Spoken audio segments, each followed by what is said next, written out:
Chapter 6. Rigel woke Thursday morning in a rare mood, filled with a childish excitement that was largely foreign to her, and she thought perhaps Hogwarts was good for her temperament. It seemed to breathe magic into the most ordinary of things. Not that Thursday was ordinary, it was their first day of potions theory. Rigel was the first to arrive in potions that morning. The classroom was near freezing to accommodate the ingredients and was almost blindingly well lit. The tables were wide enough for 2 cauldrons to sit comfortably and still have enough room to prepare ingredients, and the aisles were spacious, so that people could walk without brushing their robes against another's station. Rigel thoroughly approved and happily stowed her bag under the table closest to the black chalkboard after taking out her textbook for a quick refresher of the potions in Chapter 1. She had managed to give Malfoy and Pansy the slip during breakfast, mostly due to the fact that neither of them was speaking to her. Wednesday had been a trial for all of them. The day started off fine. She and Pansy took their pre-breakfast walk, this time about the 2nd floor, and Malfoy hadn't bothered her once about the events of Tuesday's flying class while they ate. Then they had gone to charms, and Wednesday turned like Old Derry. She couldn't reproduce the levitation charm, yes, Malfoy, I am trying, for Professor Flitwick, which lost Slytherin 5 points and caused her housemates to suspect her of sabotaging them on purpose, since they'd all seen her perform the charm perfectly the day before, in defense of a Gryffindor, no less. She had to hear about it from Malfoy and Pansy all through history, and by the time they got to defense, Rigel was so sick of it that she went and sat with Crabbe and Goyle, neither of who said anything when she couldn't do the Lumos charm. Malfoy took the hint, but Pansy took offense and publicly snubbed Rigel by sitting pointedly with Davis and Greengrass during dinner. She hadn't spoken to Rigel since. Malfoy kept his cool until astronomy. After explaining how their telescopes worked, Professor Sinistra set them all to identifying various stars and constellations. Malfoy pestered her for answers, and when she finally told him she didn't know which star was Orion, Malfoy scowled darkly and accused her of being a stuck-up git who was selfishly hoarding his knowledge of spells and stars from his friends. He didn't believe Rigel really couldn't perform the spells in class, because he'd seen her do it the day before, and that she really didn't know the names of the stars, because, after all, why wouldn't the Black Heir know the names on his own family tree? He'd stormed over to work with Zabini and not after that, and so it wasn't much of a hassle for Rigel to slip away from 2 people who were sternly ignoring her at breakfast Thursday morning. She was glancing over the footnotes on cauldron bottom thickness fascinating stuff when Neville and the youngest Weasley came in carrying rolls and napkins filled with bacon between them. "Are you sure we're allowed to have food in here?" Neville asked as they made their way to a table on the other side of the room. "Probably not," Weasley shrugged, "but we'll finish before Snape gets here, and better this than being late because we stayed at breakfast. Remember how mad McGonagall was?" "I'll never forget the look on her face." Neville shuddered. "She would have eaten us if she was any big oomph." Weasley had noticed Rigel and promptly elbowed Neville in the side. "What oh? Hi, Rigel." "Hi, Neville." Rigel nodded politely. "Hello, Weasley." Black the redhead nodded back stiffly. "How are you feeling today, Neville?" she asked, speaking just loud enough to carry across the room. Neville grinned at how silly they were all being and came bounding over to stand by her table, followed slowly by Weasley. "Fine." His round face smiled widely. "Madame Pomfrey made me stay in the hospital wing for the rest of the day yesterday. My gran talked to the headmaster when they fire-called her and well, she was really rude, actually, but I'm excused from flying lessons for the year on account of trauma." He looked quite pleased with this, so Rigel said, "Congratulations." "Thanks." He grinned, "and thanks for saving me, too." "I already told you why he did that," Weasley muttered. "Rigel didn't mean that," Ron. Neville said. "He just has to say stuff like that to be a good Slytherin, right?" Rigel smiled. "Yes, well, about yesterday." She widened her eyes earnestly. "It wasn't really anything I did that saved you. My wand did the spell by itself." "That's impossible," Weasley scoffed. "Well, that's what happened," she said. "I think since that's the only spell I knew, my wand reacted instinctively to my panic." "I guess that makes sense," Ron said slowly, "though I've never heard of accidental magic with a wand." "Still, thanks," Neville said. "Don't thank me." She made a small motion with her shoulders that could have been a shrug. "We were just really lucky." Neville made a sound of fervent agreement while polishing off his roll. Weasley eyed her warily, and then stuck his hand out toward her with violent determination. You're an alright sort, Black. Rigel took his lightly tanned hand. You as well, Weasley. He made a face that twisted his freckles around. Ron, please. I have too many siblings here for you to call us all Weasley. Very well, she said, then I am Rigel. Not Archerus, he pronounced the name awkwardly. Rigel is my middle name, she said. The door to the classroom opened and Malfoy walked in, closely followed by Pansy and Nott. See you, Rigel, Ron said, walking back to his table. Neville darted a nervous glance at Malfoy and jerked his head up and down. Bye, Rigel. Rigel turned back to her book, but had only read 3 sentences when a pale, perfectly manicured hand snatched it away from her. She looked up into angry grey eyes and knew for a moment the formidable man her young classmate would become. She'd heard it said that eyes could be arresting, and though Malfoy's certainly were, Rigel thought coming under his gaze when he looked like that was a lot more like landing on the moon. There was a moment of confused disorientation when she was surprised by something she knew she shouldn't be. Then the sensation that she couldn't find her footing again, and then the fear pressed in, the momentary fear that something was pulling her away from the ground, instead of toward it, as if the universe has reversed itself and no one told her. Then Malfoy spoke, a sharp, petulant sound that broke the illusion and brought her back to earth with a relieved jolt. She blinked rapidly and focused on Malfoy's refined forehead instead of those anti-gravity eyes. Those no-account peasants call you by your first name, he demanded, not bothering to keep his voice down. Rigel glanced over at Neville and Ron, who were fortunately too engrossed in finishing their bacon to notice. Pansy and Nott had heard, however, and both smirked at her, clearly enjoying the sight of a Malfoy practically up in arms at someone. Yes, Rigel said, turning her gaze pointedly toward the book he was holding hostage. He moved it behind his back just as pointedly. I don't even call you by your first name, he bit out. That's true. Malfoy huffed and his lower lip protruded ever so slightly, and Pansy only uses it so that others will think she's in good with the mysterious black heir. Hey. Pansy said, Rigel, that's not true, we're friends, aren't we? Are you speaking to me again? She asked innocently, and Pansy flushed. I'm not mysterious, though, she said, leaning to the side and trying to see around Malfoy to where he was hiding her potions book. Yeah, right, Nott snorted. Malfoy moved sideways so that he was directly in front of her again. Stop that. Rigel straightened up obediently and blinked in a way she knew made her look like an abandoned baby owl. Why are you so upset, Malfoy? It was Malfoy's turn to stare stupidly down at her. Upset I'm not. You can call me Rigel if you really want to, she said, making her eyes go even wider and tilting her head just so. Well, all right then, the blonde boy said uncertainly.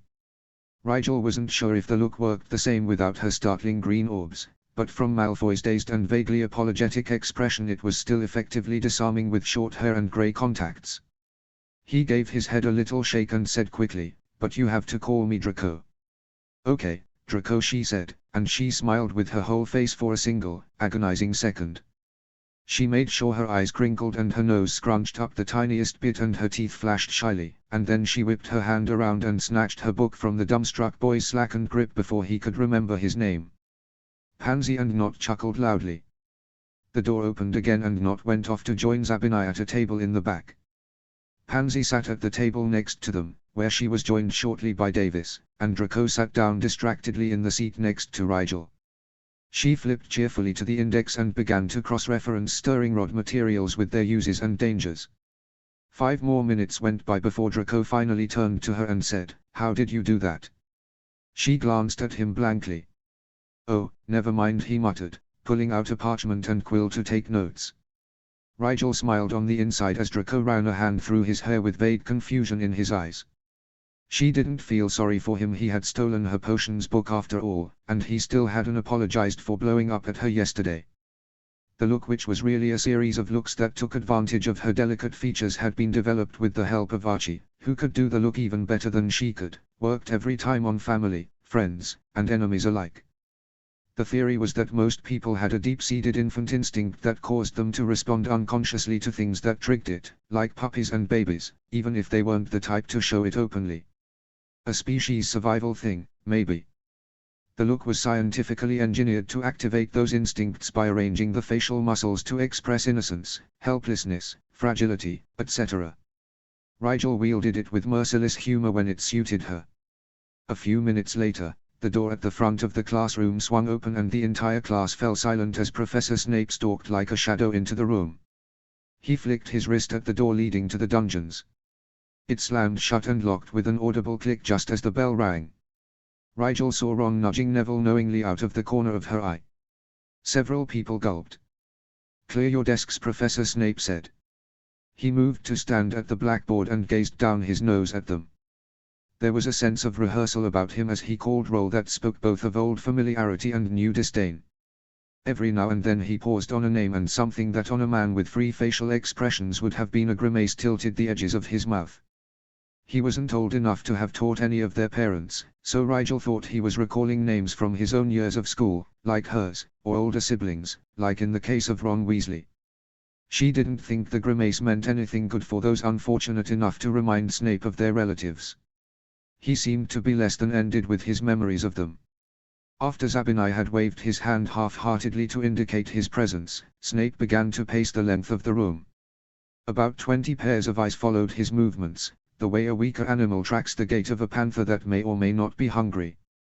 Snape's voice was soft and slid so smoothly into the silent air that most didn't realize he'd begun speaking until halfway through his second sentence. They were left mentally scrambling to catch up.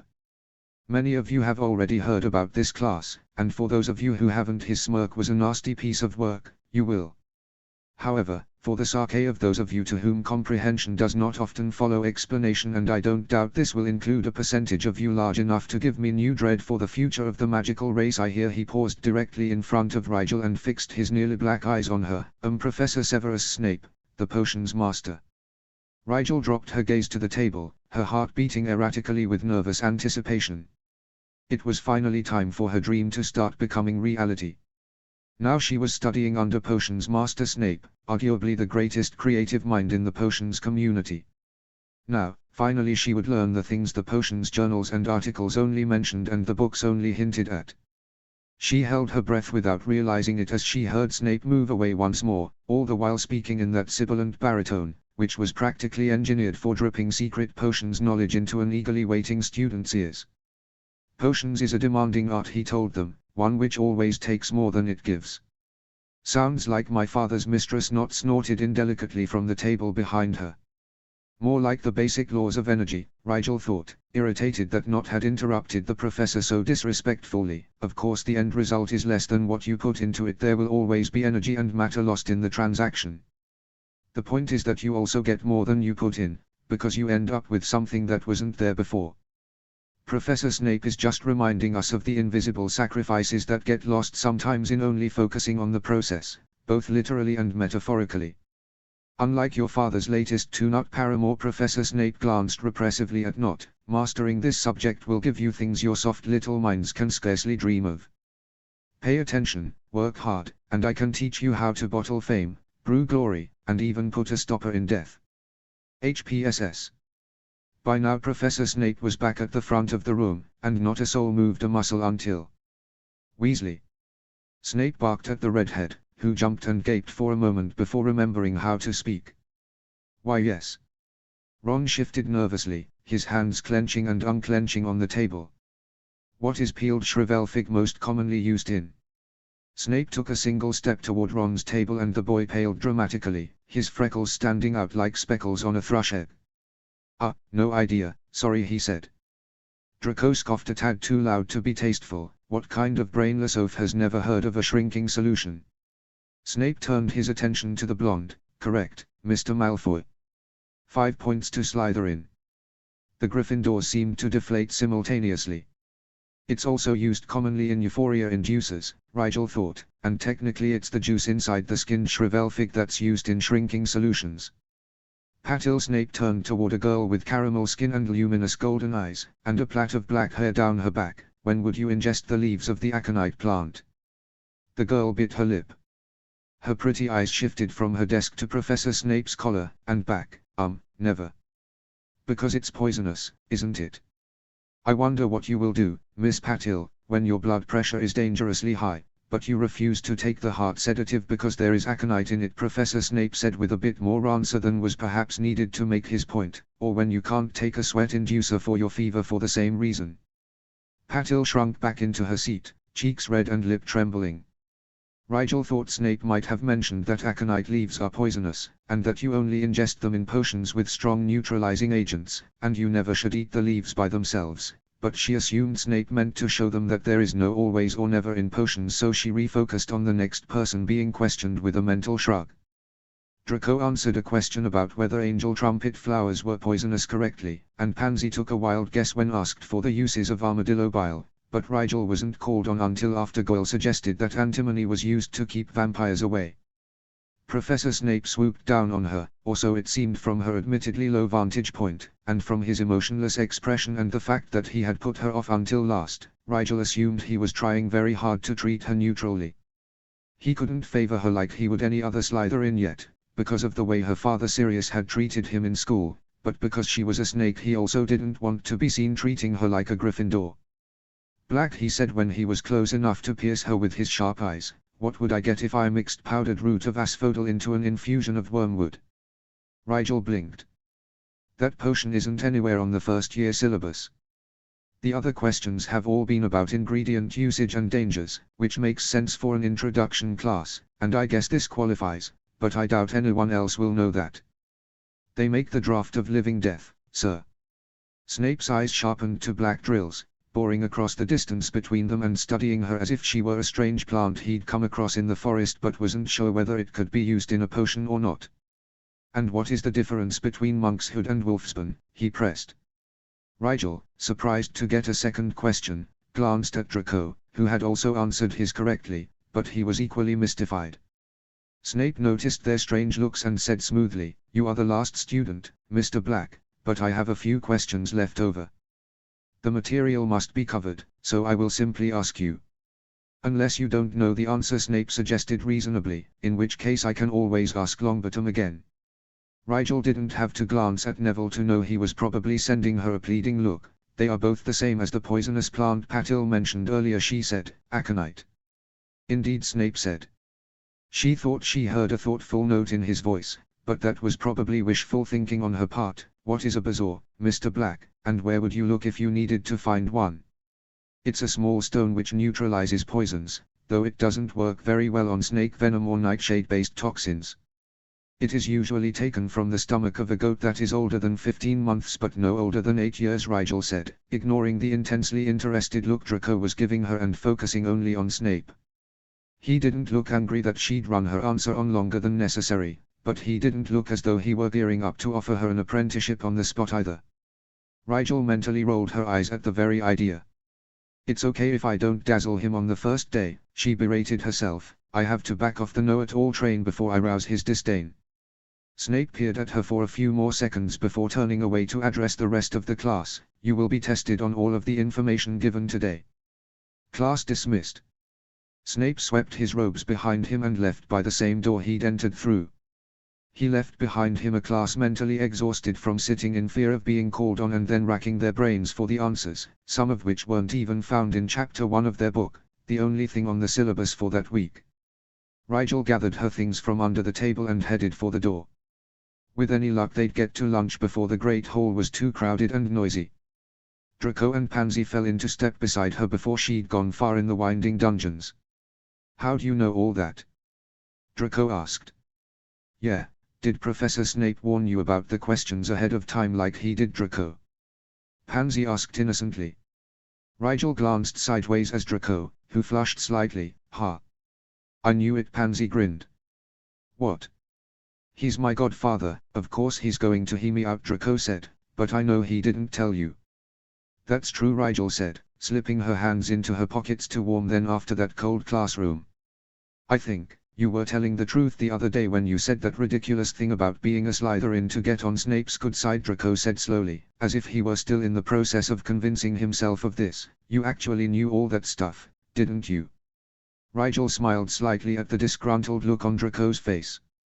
He really wasn't so bad, for a pure-blood snob. Pansy sighed. "So you really can't do spells for coppers, if that's how upfront you are when you're actually good at a class?" "Spells are much harder than potions," Rigel said, "and not as interesting." Draco and Pansy exchanged a long look, then Draco nodded and pressed his mouth into a line. "Rigel, we're sorry for yesterday." "We understand you better now," sort of. He grimaced, but shrugged and slung an arm over them both, dragging them by the neck up the main dungeon stairs. Now let's go eat before the upperclassmen eat all the treacle tart. Pansy extracted herself from Draco's stranglehold gracefully, saying, yes, and this afternoon we'll get Rigel to show us how to do that needle transfiguration. I told you, Rigel said, letting Draco tow her along passively, you just have to really want to poke someone. She glanced up at the blonde boy through her hair. I could probably do it right now, if you want. The slightly taller boy glared down at her and Pansy smiled cheekily at them both. Rigel knew suddenly, like she knew that doxy eggs were 2 sickles an ounce, that the three of them would be friends for a long time. She hoped they wouldn't hate her on the day her secrets refused to be kept. With any luck, that day would be years down the road. She couldn't produce the needle in transfiguration, but that was okay. After all, she didn't really need a needle. Professor McGonagall favored her with a severe look, but then again, all her looks were severe. After dinner, Pansy went off with Bulstrode, who wanted to introduce her to a few upperclassmen, and Draco went to the Owlery to send a letter to his father. Even though he'd glanced at her about 15 times while writing it, Rigel thought it definitely wasn't about her. Left to her own devices and not yet brave enough to venture the spare potions workrooms she'd found in the dungeons, Rigel went to walk the 3rd floor with the Marauder's map.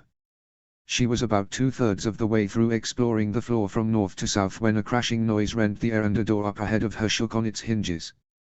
She quickly checked the map, thinking it might be Peeves, who she was quite interested to meet, but not about to go running in just in case it was the caretaker, Filch, getting on the wrong end of some student's practical joke.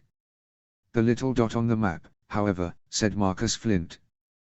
Disappointed, and reasoning that even if that explosion meant he was in some kind of trouble it was nothing a first year could help an upperclassman with, she stowed the map once more and walked straight past the room, mentally reminding herself to come back later, just in case there was something interesting in there.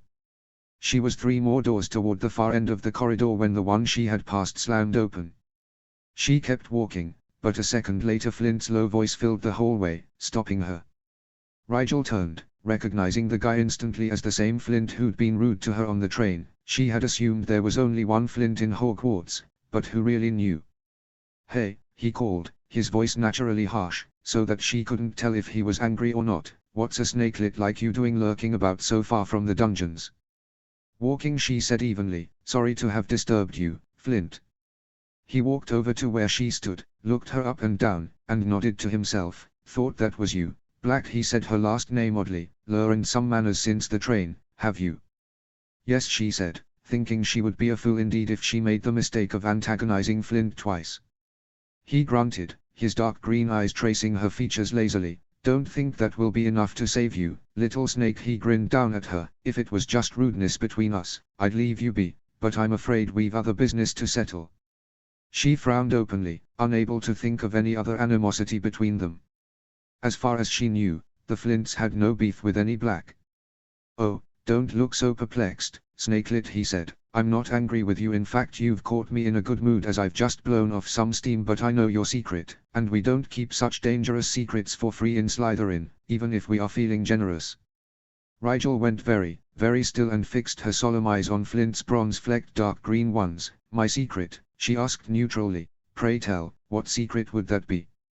What, got so many you can't keep track? He laughed, actually laughed, at her. I don't doubt that, but I was referring to the fact that you've been using someone else's name.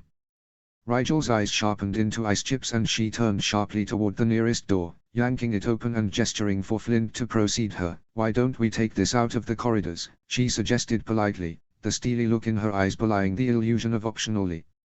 Flint stepped through to the old classroom, smirking assuredly. She closed the door firmly behind them and took a relaxed posture against the door. The worst thing she could do would be to draw her wand or act too defensive, aka guilty. Now what's this really about, Flint? She asked lightly. After all, everyone knows Rigel isn't really my first name, but you must admit that Archerus is a bit pretentious. She smiled cajolingly, the way she'd seen Uncle Sirius do when he wanted Uncle Remus to join in one of his more ridiculous and irresponsible ideas. Flint merely smiled enigmatically down at her from the closest row of desks, which he had propped her hip against.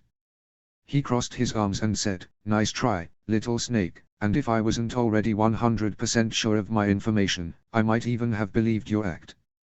However, he pinned her with his fathomless eyes again, and she knew she wouldn't be able to talk her way around this one. I've known Archie Black since he was old enough to understand Quidditch, and though you're a good actor, you're not him.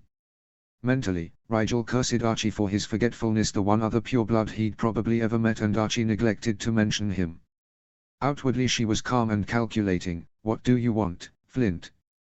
Oh, several things, he said easily, as if he had not just accused her of a serious criminal offense, blood identity theft. Such a deception was treated very seriously in the current political climate. If she were found out, the consequences would be much more crippling for her than they would be for Archie, but she'd known that going into it. Flint continued, I'd ask why, but I think I've got most of it figured. You can just confirm it for me. You see, Archie has been going to see the Wimbledon Wasps every home game since he was about 4. His father books them 2 seats in the VIP box for every match, which is where my father and I happen to sit every game. Rigel was becoming more and more annoyed with Arch the more Flint talked. She'd known he went to those games every season, but had no idea he'd struck up a regular friendship there. They were practically childhood playmates. Her cousin had a lot of explaining to do if they made it through this intact. We talked often, he continued, gravitated toward each other as the only boys of a relative age in the box, and after his mother died and he started coming by himself because Black Sr. refused to leave the house, Archie told me his ambition of becoming a healer. Rigel tried not to show her surprise that another knew of Archie's dearest wish, and still Flint talked. I figure the only way you're here is because Archie's where he wants to be, in America, but needs someone to pose as him so his father won't catch on to the fact that Archie's not at Hogwarts. That's where you come in, he nodded at her, an expression of satisfaction on his face. You must have been originally slotted to go to America, so that Arch could take your place, but your accent is British, which means you must not really be a pureblood at all, or you'd have been down for Hogwarts. Your features are refined enough to pass as Archie, though, so I doubt you're a Muggle-born, and you're in Slytherin besides. So you're a half-blood, posing as Arch so that he can get his healer training, and you benefit from this by getting to go to Hogwarts, the best school for general education. The only thing I don't know is who you are. Rigel took a deep breath, but was grinning a bit inside. He didn't know she was a girl, he didn't know she was a Potter, and he thought the whole thing was Archie's plan, and she just a convenient stand-in. He was friends with Archie and so was unlikely to ruin his dream by turning her in, and he hadn't sneered enough when he said half-blood to want to turn her in just for spite. That meant he just wanted to blackmail her, and blackmail she could handle. I'm just a friend of Archie's, she said. Archie's never mentioned any male friends to me, Flint countered. He's never mentioned you to me either. Obviously, she said the last word with just the right amount of bitterness, and Flint laughed again. Fair enough, I guess it doesn't matter. I'll call you Rigel, since Archie hates his middle name anyway, Flint said, still gazing at her with smug expectation. You haven't told me what else you want, she said, looking him in the eye as if she was completely unafraid of his demands. And she was. Mostly. I'm in a good mood, like I said, he drawled, and there's really only one thing I need right now. You know I had to repeat this year, he asked, clearly more amused than upset at doing his 5th year over again. Well, it wasn't like everyone thought, that I failed all my exams. It was because I didn't do a single assignment or paper last year, so they used that as an excuse to hold me back, even though I knew the material. Rigel nodded, both to show she followed and to prompt him to get to the point. McGonagall and a few others are already on my case this year, he rolled his eyes, so what I need is a bright, eager little snakelet to do my work for me. I win because I don't have to waste my time writing about things I've already learned. The professors win because they can pretend their methods are working, and you win because as long as my homework is done on time I don't think anyone needs to know where the real Archers Black is.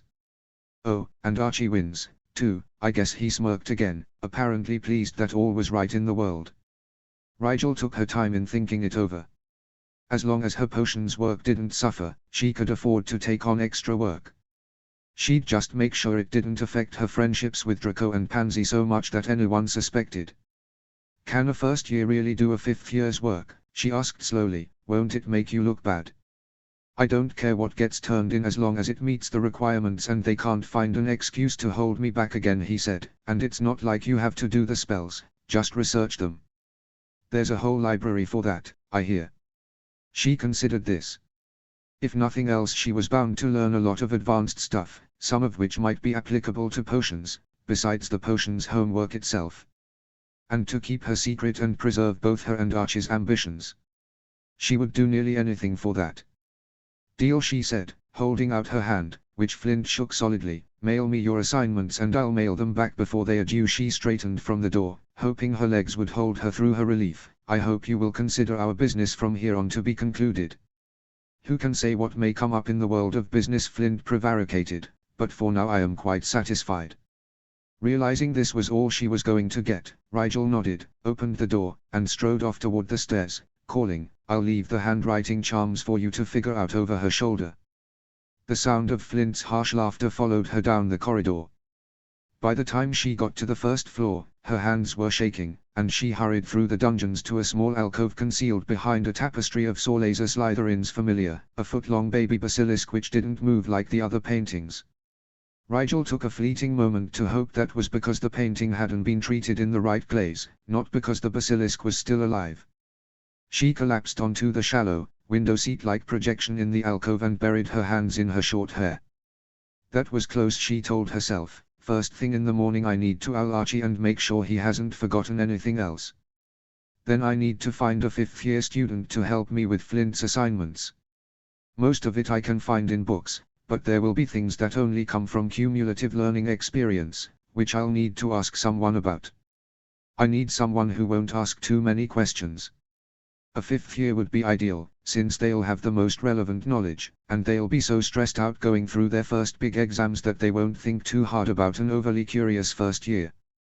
I'll also have to find an excuse for slipping away to the library so often. My spotty spell work might work. It is sort of strange if I really think about it. Ah, well, she shrugged, I'll have to work on that in my free time, too. I can't continue potions unless I at least pass my other classes, after all. She stood, already stronger than she was a few moments ago, and checked the map before stepping into the dungeon corridor. Though it would have warned her if there were any professors about, it couldn't recognize prefects. She made her way toward the common room. According to the map, the password had been changed to Caduceus. She gave the new password to the wall and stopped at Pansy's room on the way to her own. They chatted about the older Slytherins Pansy had met that evening, and Rigel expressed her regrets to Pansy that she couldn't take their walk the next morning because she had to write and send a letter to her cousin. By then it was quite late, and Not was already asleep when she entered her dorm room. Draco was in the bathroom, probably brushing his teeth, judging by the sound of running water coming from the open door. She took off her shoes and waited for Malfoy to finish and douse the lights. He came out with a towel over his face, gently patting his skin dry, and Rigel stifled a smile. A Malfoy would wash his face every night before bed at the tender age of 11. Then again, all pure-blooded children were raised to be as mature and self-controlled as possible, at least around their parents. Draco lowered the towel and jumped a little at seeing her sitting there on her bed. "Where've you been?" he asked bluntly. His face was splotchy from the hot water on his pale complexion, and a few drops of moisture fell from his bangs to land on his delicate nose. "Library," she said, laying the foundation for her cover story. "I'm sure I'll be able to do those spells if I understand them better." "Oh," he said, reaching into his wardrobe for his nightshirt. "Good idea." Rigel nodded, and went to close the hangings when Draco's voice stopped her. "Rigel," he said, his voice soft in deference to their sleeping roommate. "Yes, Draco." She glanced over at him. He was propped up on his pillows, staring at her very seriously. "I wrote my father tonight," he said, still staring at her, the way a child stares at a bird they are trying not to scare away. "I know. He and Mother are very curious about you," Draco said carefully, "since we're cousins. I wrote a bit about you. I hope you don't mind," he added quickly. "It's just that I told him we were friends, and a Malfoy is always honest with his real friends." He gazed expectantly at her, so she offered him a slightly bewildered smile. "We're real friends, aren't we?" Draco prompted, stiffly vulnerable. Rigel hesitated, a strange sort of sad guilt coming over her. "Draco, I'm a very private person. I am honored that you would consider me a true friend, and I would like to return that regard." She smiled as gently as she could. "You remind me of another true friend, but I demand no honesty from you. There are things I probably won't feel comfortable telling you about me, but I would value this friendship as much as I am able.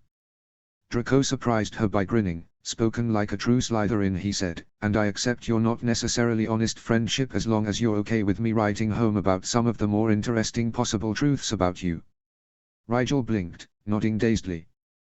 The Malfoy scion was unpredictable as well, it seemed. She wondered at his easy acceptance of such a strange friendship. Could they have a true camaraderie with secrets and lies between them? Rigel didn't know, but somehow in the last week the proud, impetuous, impossibly demanding, suddenly earnest, and unexpectedly human boy had become something more tolerable than a burr and less dangerous than a viper in her mind. He was a friend now, for better or worse. Pansy, too. Rigel had been called many things, from potions obsessed to creepily apathetic, but she was not cold-hearted. She lied to her family and friends out of necessity, but she valued them all the same. Great, Draco said, hopping up to douse the lights. Since they hadn't learned the Nox spell yet, then you should know that Mother has invited you to sit with us for the first Quidditch game. What? She blinked in the darkness. Father is on the board of governors, so he comes to watch the school Quidditch games in the staff box sometimes with Mother, Draco said, climbing back into bed. I wasn't allowed before, because I was too young, but now I have a seat because my family sits there, and Mother has extended the invitation to you. What about Pansy? Rigel asked softly, her voice seeming louder in the dark. I already asked her, which was mostly for propriety's sake, since she actually corresponds with Mother through their tea circle, but she hates Quidditch and doesn't even want to go to the games, Draco said. All right, then, Rigel grimaced since no one could see her face. I'll send you Mother an owl tomorrow, accepting her gracious invitation. Okay, night, Rigel. Good night, Draco, she said, trying not to think about how she was going to convince Mrs. Malfoy that she was the son of the Sirius Black when Mrs. Malfoy had actually known Sirius and grown up with him as cousins. She had too much to think about already. She rolled over and pulled the blankets over her head. When in doubt, recite potion recipes, she thought. Blood replenishing potion. Step 1, treat the inside of the cauldron with a non-acidic moisture-catching oil. Step 2, heat the cauldron over a small, dense flame until the oil begins to glisten. Step 3, add half a liter of hand-filtered dragon bile, making sure no stray pieces of the dragon's stomach lining make it into the cauldron while it is hot. Step 4, crush 2 stalks of St. Stuart's Bane. End of Chapter 6. Chapter 7. The next morning, Rigel took the shortcut through the Dueling Knights tapestry on the 4th floor toward the owlery. She made her way carefully in the pitch blackness, noticing that the cloistered space made it hard to hear anything, but about 5 steps up the narrow stairway she was thrown off her feet by a solid body crashing into her. Whoa, a young, male voice cried out as they fell tumbling downwards. Oh, great, there's someone else in here, he added when he'd landed. Rigel pushed the boy, who had knocked her back down to the small space between the back of the tapestry and the stairs, gently but firmly off of her lower legs so they didn't get crushed and bruised any more than they were. Lumos, a second voice came from about halfway up the steps. The light from the wand, held high above its owner's head, revealed her attackers to be none other than the Weasley twins.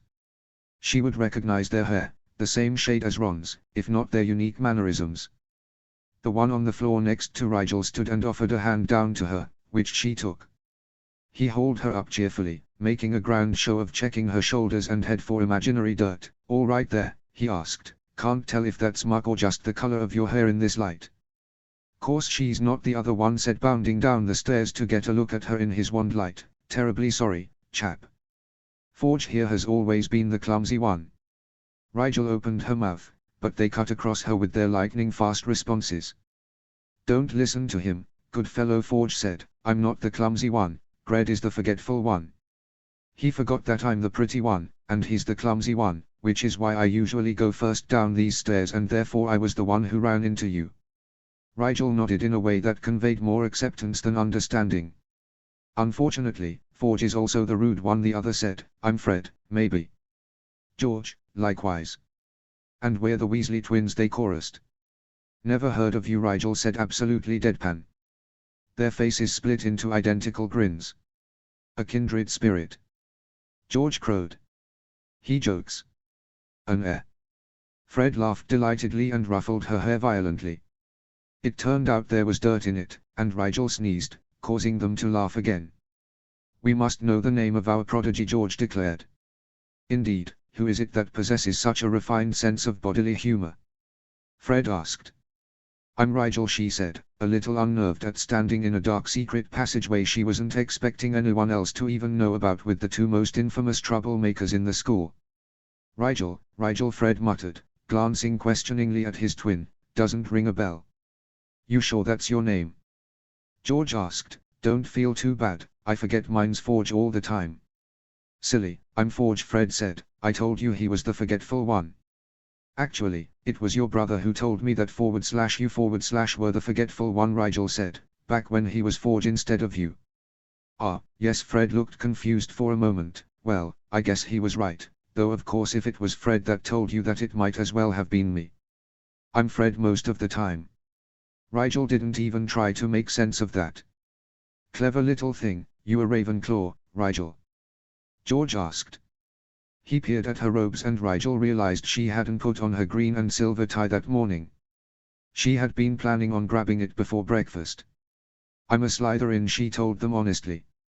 She expected them to recoil, as if they were the snakes, but if anything their grins got even wider, making them look manic in the dim wand light. Rigel thought she had good reason to be concerned. Now I know why your mud-colored hair looks familiar, George said, you're Sirius Black's son, Archerus. And we thought we had trouble with names. Fred shook his head sadly. You've gone and given yourself a whole new one. If only you knew. Rigel is my middle name, she said, but yes, Sirius Black is my father. Is it true he once performed a conditional transfiguration on the main stair that turned it into a slide every time someone said the word homework while standing on it? Fred asked, grabbing her hands and swinging them like a 5-year-old. Actually, that was James Potter, Rigel said, amazed that they had even heard of that prank. The Marauders had published a book of jokes and pranks a few years after Rigel and Archie were born, which had been a huge success at Zonko's joke shop, but as far as she knew that one wasn't in it. My dad was the one who charmed the mirrors in the bathrooms on the 1st, 3rd, and 5th floors to spit grape juice at anyone who tried to walk out without washing their hands. The twins stared, their cobalt blue eyes as wide and bright as galleons. That was him. There's a mirror on the 5th floor that still does that. Fred exclaimed. The Marauders are our heroes, George explained. Yeah, Fred bounced on his toes as he spoke, the Marauder line at Zonko's always has the best prank supplies. Our parents actually knew them when they were 7th years at Hogwarts, and the Marauders were just really noisy firsties. Who'd have thought they'd go on to be legends? George shook his head in apparent amazement. Imagine being raised by the 4 of them, Fred said. Was it as wonderful as it sounds?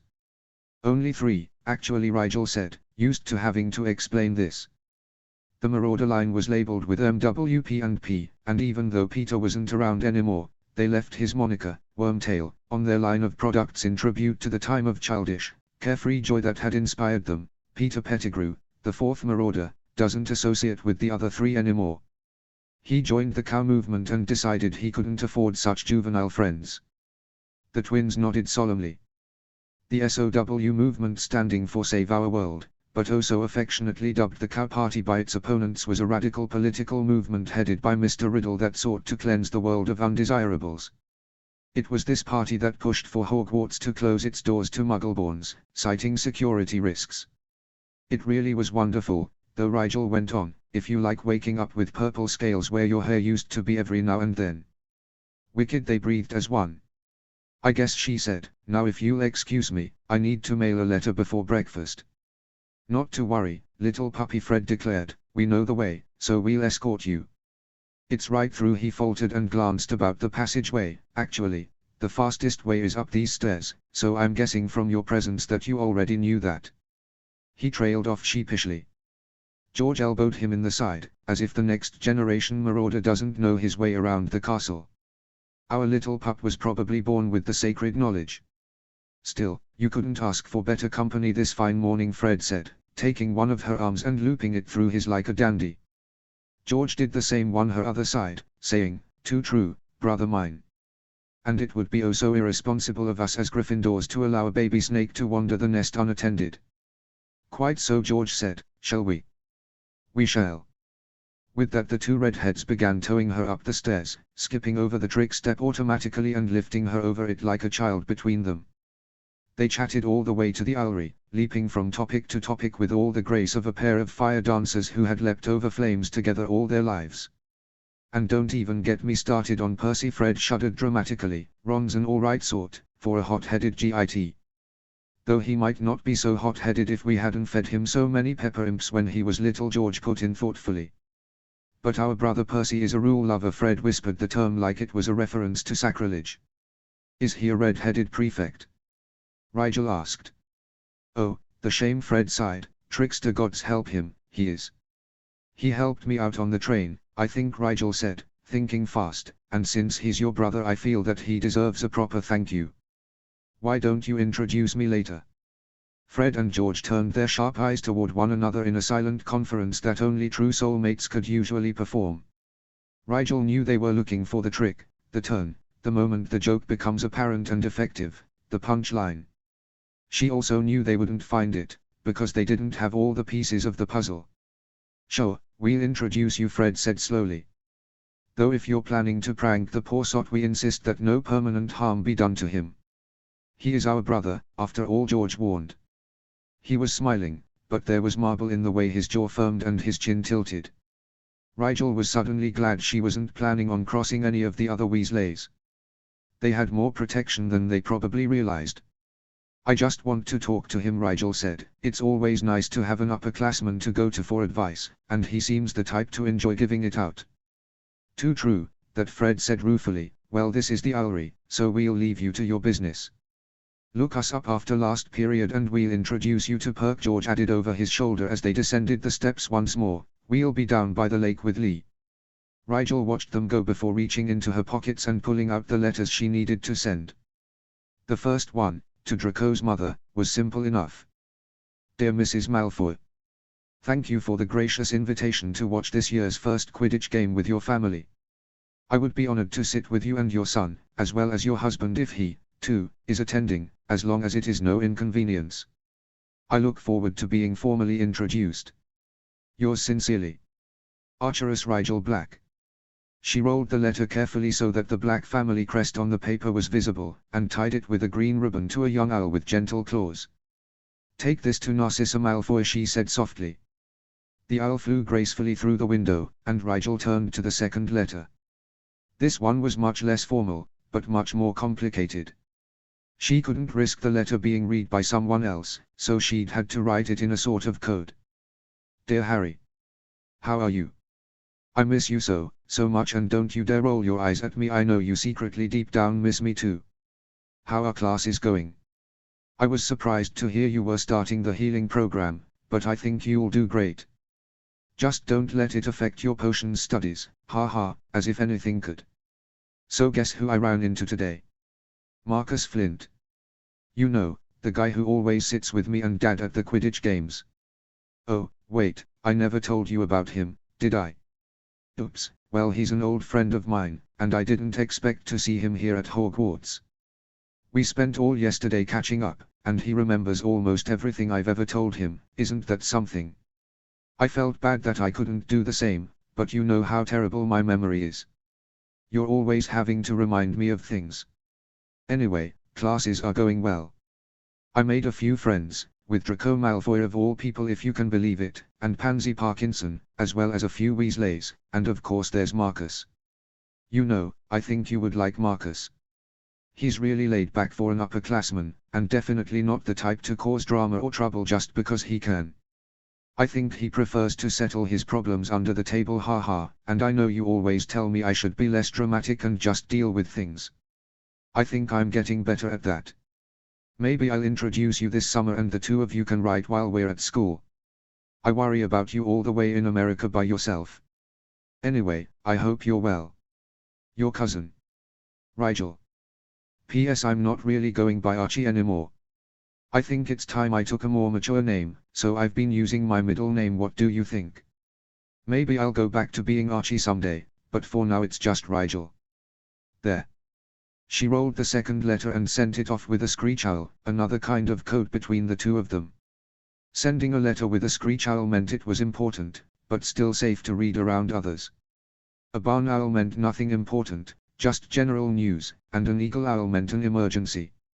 She was pleased with the letter, though if it hadn't been Archie she was sending it to it could have been a little more subtle. Still, she had warned him that Flint was here, that he recognized her as not Archie, but that he was making a deal instead of reporting them. She'd told him to write Flint himself and also to remind her of any other things she was supposed to remember about Archie's life. She'd also reminded him not to slack too much in potions, which would be a giveaway to their parents when they saw grade reports, and warned him to refer to her as Rigel. Seeing that the sun was already up and climbing, Rigel hurried down to breakfast. Draco and Pansy were talking about their herbology assignment, which Rigel was planning on doing during lunch. She didn't think Draco or Pansy would appreciate her cutting it so close, so she stayed mostly out of the conversation, only giving her typical 1 or 2 word responses when required to. When the post came, she looked up automatically, but was actually quite surprised to see 2 owls swoop down onto her breakfast and thrust their legs at her. One she recognized. It was Uncle Sirius' tawny owl. It had a permanently rumpled look that Rigel thought Sirius had chosen it for, and before she'd left home she and Archie had had to bribe the family owls for weeks to convince them to bring their letters to one another. Owls were really much cleverer than most people gave them credit for. She took that letter and waved the owl, Ruffles, graciously toward her bacon as she curiously took the other owl's letter. It looked like a common school owl, and when she peeked at the letter she understood why. It was from Flint. That was fast, she thought, stowing that one in her pocket to read later. She unfolded the first letter instead, the one from Sirius. Archie. How are you? You sounded good in your letter, but then again I've never known you to not sound good, not that I could actually hear your letter as sound of course, I just meant that you write with a very strong voice. Mooney says I'm rambling, but what does he know? Anyway, glad things are going so well, son. I know you wanted to go to a school with a better healing program, but your experience at Hogwarts will far outweigh any head start on your adult career. Don't be in such a hurry to grow up. So have you pranked anyone yet? That defense professor sounds like a perfect trial target, or maybe one of those snake roommates of yours. No, I'm not mad about your house, and I'm not just saying that because Mooney is hitting me for making cracks at your new friends. Ouch, yeah, he's got quite a swat, our Mooney. Almost as good as Lily's. Ouch. Okay, so I deserved that. Anyway, Arch, I should have known you'd be a Slytherin with all that ambition to be a healer. Of course that's honest ambition, not really Slytherin ambition, but the hat probably can't tell the difference.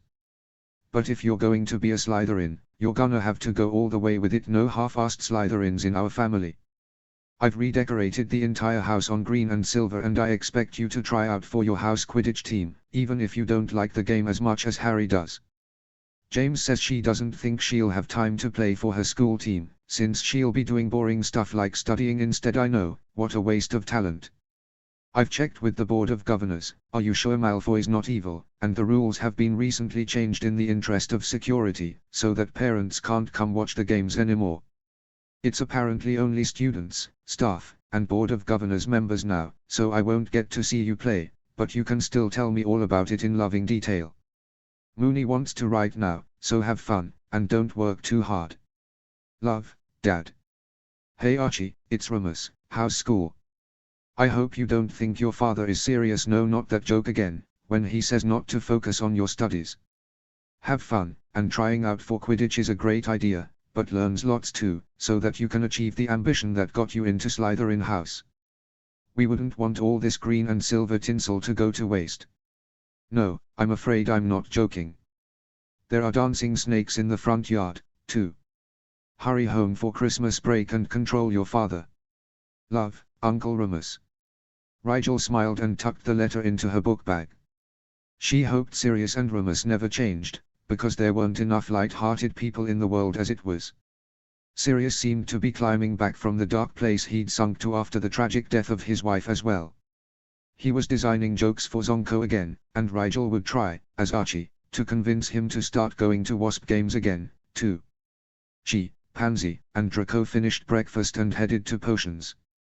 They had the practical lesson today, and Rigel was vibrating with anticipation.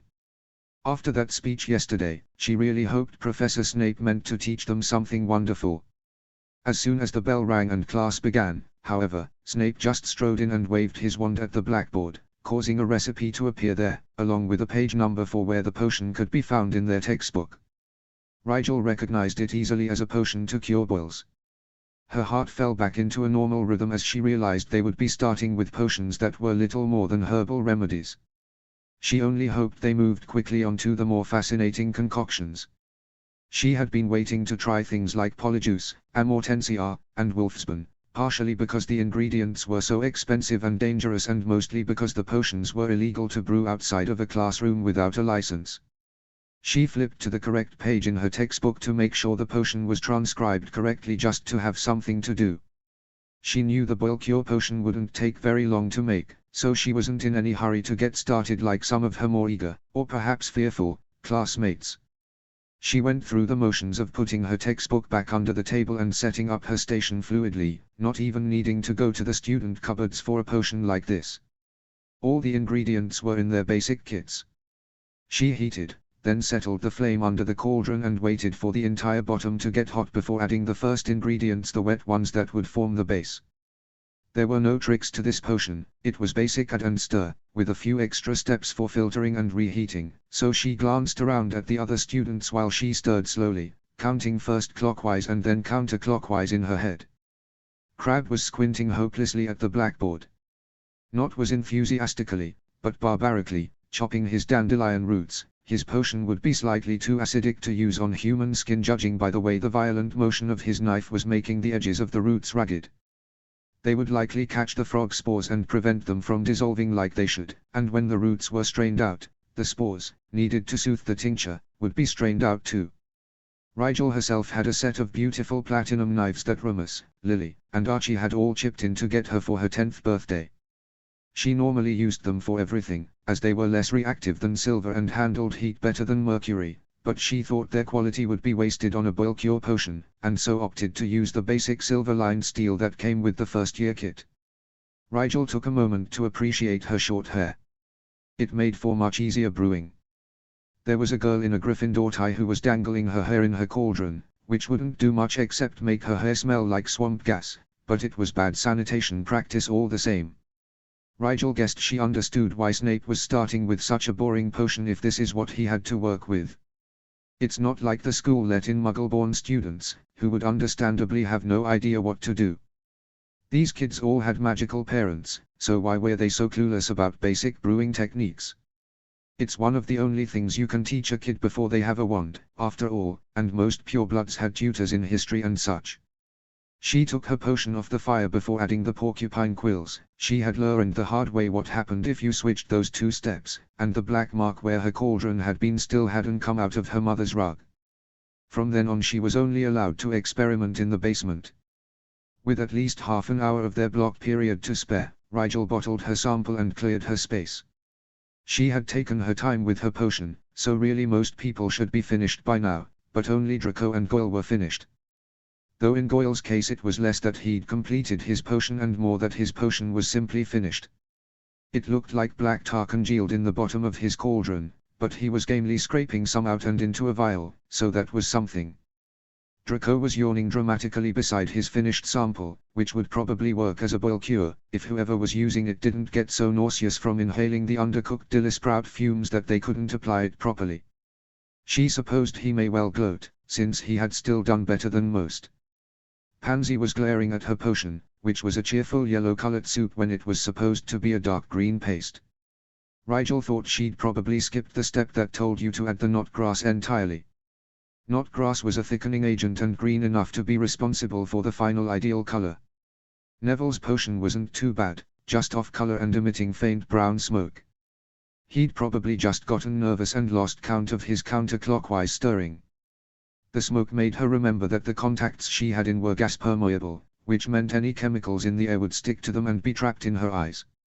She would have to wash them out thoroughly in the sink after class and see about asking Professor Snape to perform a protection spell on her eyes before each practical, or else getting a pair of goggles. She and Draco packed up their station and took their samples to Professor Snape's desk.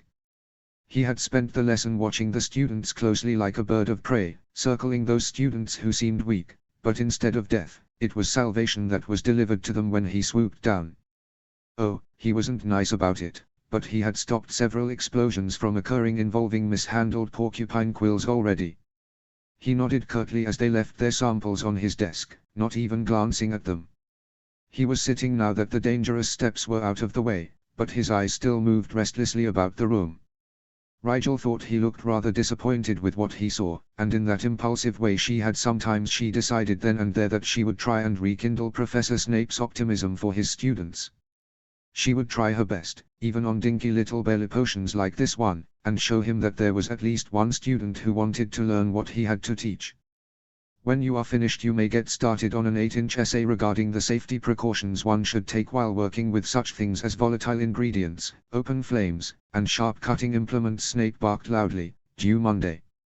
Nobody dared to groan. Rigel took out a fresh roll of parchment and began her essay. She could see Draco glancing at her paper from the corner of his eyes, but she didn't look over. If he had a question he would ask. Sure enough, when she started a new paragraph he whispered, "Are you going to write the whole thing from memory?" She nodded, mentally organizing her points as she worked. She thought it would be better to write the essay in the chronological order of the safety precautions one should take, instead of grouping them by the danger they prevented or combated. Draco hummed disbelievingly, "Then what are you putting for dealing with the flames? It's not like you can just make them colder if you want the potion to work," he said. "You should start by tying back all loose articles of clothing. Sleeves should be rolled, hair tied back, etc. This way you won't catch on fire by accident. Then you should clear away unnecessary materials. None of the potion's ingredients are wrapped in paper for a reason. The glass jars are resistant to heat, but if your textbook is on the table by the flame and someone walks by and bumps your station it could easily go up in flames. That's why Professor Snape puts the recipe on the board even though it's also in the book. When the cauldron is on the fire, you don't want your book anywhere near it." She said all this while writing about the merits of using built-in fumigation spells when working with certain ingredients. That enough to start? Yeah, Draco shook his head ruefully, "You really do know all this. I thought maybe you were making your potion without the textbook to show off your memorization skills," he admitted. "I never would have guessed so much thought went into everything. 70% of all serious magical accidents involve potions, not including flying accidents," Rigel said absently. "There's an entire specialized field in potions that deals with improving safety in the lab and educating people about the dangers of certain ingredients and tools." "You're like a potions encyclopedia," Rigel Pansy said quietly as she pulled up a chair. She had come over to their table to work on her essay after giving up on turning her potion green somehow. Rigel just shrugged. "When you liked something, you knew stuff about it." "Yeah, Snape is sure to notice eventually," Draco said reassuringly. "He's just always really busy and distracted at the start of term. I used to never see him from August until October. If he doesn't, I'll just have to try harder," Rigel said. "Or you could just tell him what your ambitions are," Draco said. He was serious in his speech on Monday. "Snape takes really good care of his Slytherins. All you have to do is ask and he'll do almost anything for one of his snakes." "Where's the fun in that?" she asked as she measured the inches she had written. "I can't tell if he's serious," Pansy told Draco.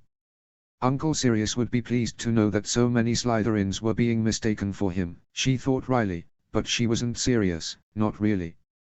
Perhaps Snape might be willing to dance on a limb for any of the others, but for the son of his enemy? No, she would have to prove that she was worth his time and effort. She double-checked that she had 8 3/4 inches of medium-small writing. Not exactly 8, which would indicate she gave up the essay as soon as she could, but not long enough that it seemed she didn't respect his requirements. The bell rang as she was brushing the drying sand off of her essay. She rolled it up and waved Draco and Pansy to go ahead of her. She watched the rest of the class file out, shoulders slumped dejectedly, and when it was clear that Snape had no pressing business after class, but was just tidying up the room, she approached him. He had his back to her, wiping the blackboard clean with his wand, when she coughed quietly, an actual cough, not one of those annoying hem noises some people made. He turned his head sharply, nostrils flared, and Rigel was struck with the idea that he was a man who had lived with danger over his shoulder if his immediate response to being surprised was to locate the source and supply oxygen to the brain for quick thinking. His face assumed the blank expression she was coming to associate with herself, and he lowered his wand carefully, as if he had to think hard about leaving himself open to attack around her. She hoped now that her short hair and grey eyes didn't make her look too much like Sirius, though that had been her original intention. Mr. Black, he looked down his prominent nose at her, but kept his voice studiously neutral. Do you have a question about the lesson or essay? No, sir, she said as politely and deferentially as she could. She kept her hands still and her eyes at a level just below his. I've finished my essay, and I was wondering if you would be able to give me an additional assignment for the weekend. She met his eyes for a moment but found only blank fathoms there. I would of course understand if you had no time to grade a second essay, she added, hoping she wasn't being too presumptuous with his time. He blinked hard, once, and lowered his chin to catch her eye directly. Any extra work would be factored into your grade as if it were required, and do not make the mistake of believing that doing twice as much means you can work half as diligently on each. Of course, sir. She kept his gaze steadily, willing him to take a chance on her. He turned his head toward his desk until his eyes came to rest on the sample labeled black. Snape pursed his lips and frowned sharply at the innocuous vial of green paste. Give me the essay I have already assigned, and if I find that it is neither rushed and sloppy nor hopelessly inaccurate, I will consider giving you an additional assignment. He held out his hand for her scroll, which she handed over. Come to my office after dinner to either collect this essay for revision or receive more work. Yes, sir, she nodded shortly. Thank you. She walked quickly over to her table and grabbed her things, aware that he could not go to lunch until the classroom was emptied, and also aware that she had a herbology assignment to complete in the next hour. If she had looked back, she would have seen Snape checking the essay she'd handed him for prank jinxes, but as it was, she headed obliviously for the gamekeeper's hut, filled with hope that Professor Snape would find merit with her work. The gamekeeper, Hagrid, was very friendly. When she knocked on his door, she was bowled over by a huge, to her, dog named Fang, who apparently thought she needed a second bath that day and generously slobbered all over her. Fang, the large man growled, get off him. It's quite all right, she said, wiping her face on her sleeve. I was wondering if it would be okay if I took a sample of soil from your garden, Mr. Hagrid, for my herbology assignment. Just Hagrid, he smiled kindly down at her, and take whatever you need, just keep an eye to the forest. Okay, thank you, Hagrid, she said, and headed over to his pumpkin patch. She took a sample from the soil and, spying a patch of knot grass just inside the line of trees bordering the forbidden forest, she darted in to grab a sample from there as well, thinking it would be more interesting to compare them. Then she headed back to the castle with her samples to analyze them. They'd been shown a spell to separate the components of dirt in class, but she couldn't do it yet, so she went to the Great Hall to ask an older student to do it for her. Where have you been? Pansy asked when Rigel sat down at the Slytherin table. Professor Snape came in 10 minutes ago. I was playing with dirt, she said. Pansy screwed up her face in confused distaste until Rigel pulled out her soil samples and set them on the bench next to her, safely away from anyone's food. Oh, our herbology assignment, she frowned. You haven't done it yet. It's due next period. That's why I'm doing it now, Rigel said, picking up a pea from the platter in front of her and lobbing it in a graceful arch toward Adrian Pusey. It bounced against his cheekbone and he whipped his head around toward them in bewildered offense. Draco, Rigel said reprovingly, I asked you to get his attention, not throw your food at him. Draco's mouth fell open as Pusey looked from Rigel, to Draco, to Draco's plate, which did indeed have peas on it. Pusey frowned, obviously thinking it strange that Draco, a well-bred young scion, not to mention the son of Narcissa Malfoy knee black, would throw food at him, but just then Rigel turned the look on him and he forgot all about the pea. Pusey, would you mind helping me with this spell? Professor Sprout showed it to us, but I couldn't see very well from the back of the class. She widened her eyes further, and saw his features soften into an indulgent smirk, and I have to get this soil separated by next period. Pusey moved down the bench and took out his wand. No problem, Black, though you really shouldn't leave things until the last minute like this. I just wanted to try by myself first, she mumbled in a way that sounded embarrassed. That's good, the older boy nodded, but next time ask for help earlier. Any Slytherin will lend a hand. For a price, Draco snorted, staring in a way that was both disgusted and grudgingly impressed. That's right. Rigel said, sounding dismayed and apologetic, I'll make it up to you, Pusey, I swear. Anytime you need help with potions, just let me know, she nodded earnestly. Pusey gave her a look that clearly said he'd never be taking her up on her offer, because how often would he have a question a first year could answer, but said, I accept, thank you. He waved his wand over her samples and muttered a spell. The soils separated into layers within the sample jars so that she could clearly identify the components. On the bottom were the small rocks, then a layer of sand and dirt, followed by a thin layer of minerals, then any organic matter trapped in the sample, and on the top was a layer of water, magically prevented from reabsorbing into the sand and dirt. It was a matter of minutes for Rigel to write down all the parts in each, as well as what plants the textbook said would grow well there, and she was done before Pansy started her second cup of tea. Thanks, Pusey, this is perfect, she said, smiling just the tiniest bit up at him. Anytime, he said dazedly, stowing his wand once more. Oh, for the love of Sorlaser, Draco scowled and this time really did throw one of his peas at Pusey. Are you a Slytherin or not, man? Can't you see he's playing you? What? Pusey said blankly, looking from Rigel to Draco, unable to make the connection. You. Draco glanced at her and scowled. Rigel, turn that face off right now. Rigel adopted her more usual solemn expression and let her eyes go flat by bringing her lashes down a fraction. Pusey frowned at her, shaking his head perplexedly. Don't worry about it, Pansy told him patronizingly. Rigel got Draco with that earlier and it took him several minutes to snap out of it. Only because no one helped me. Draco narrowed his eyes at her. In fact, I vaguely recall you and not laughing. And you, he rounded on Rigel, you can't just go around looking at people like that when you want something from them. I'll try to avoid looking at people in the future.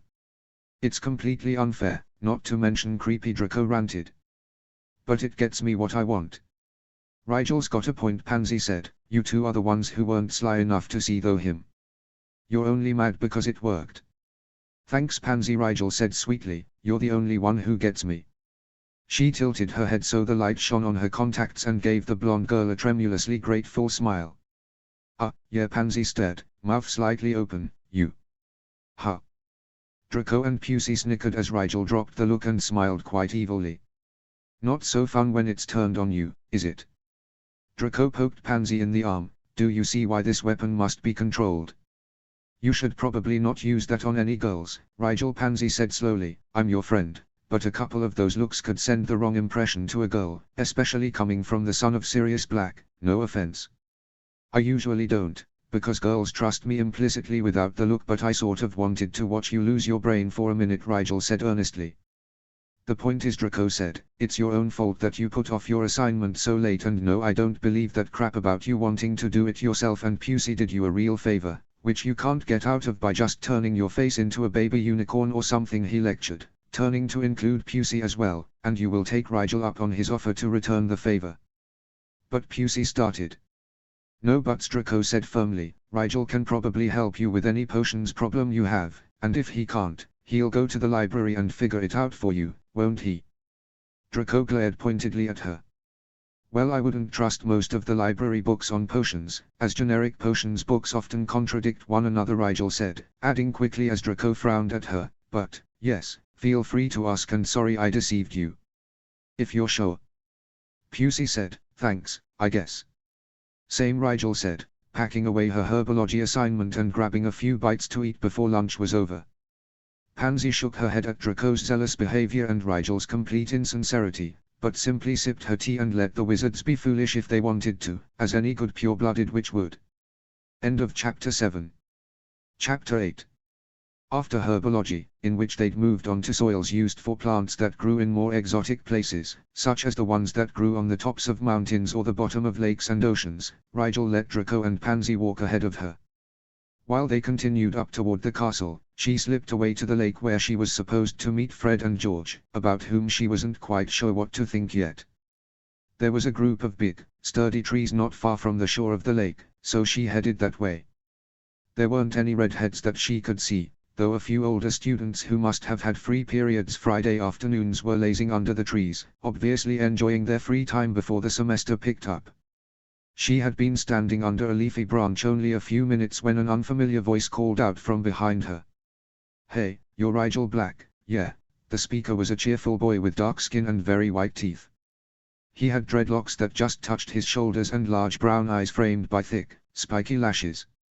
"Yes, I am," said Rigel, turning to face the new boy fully.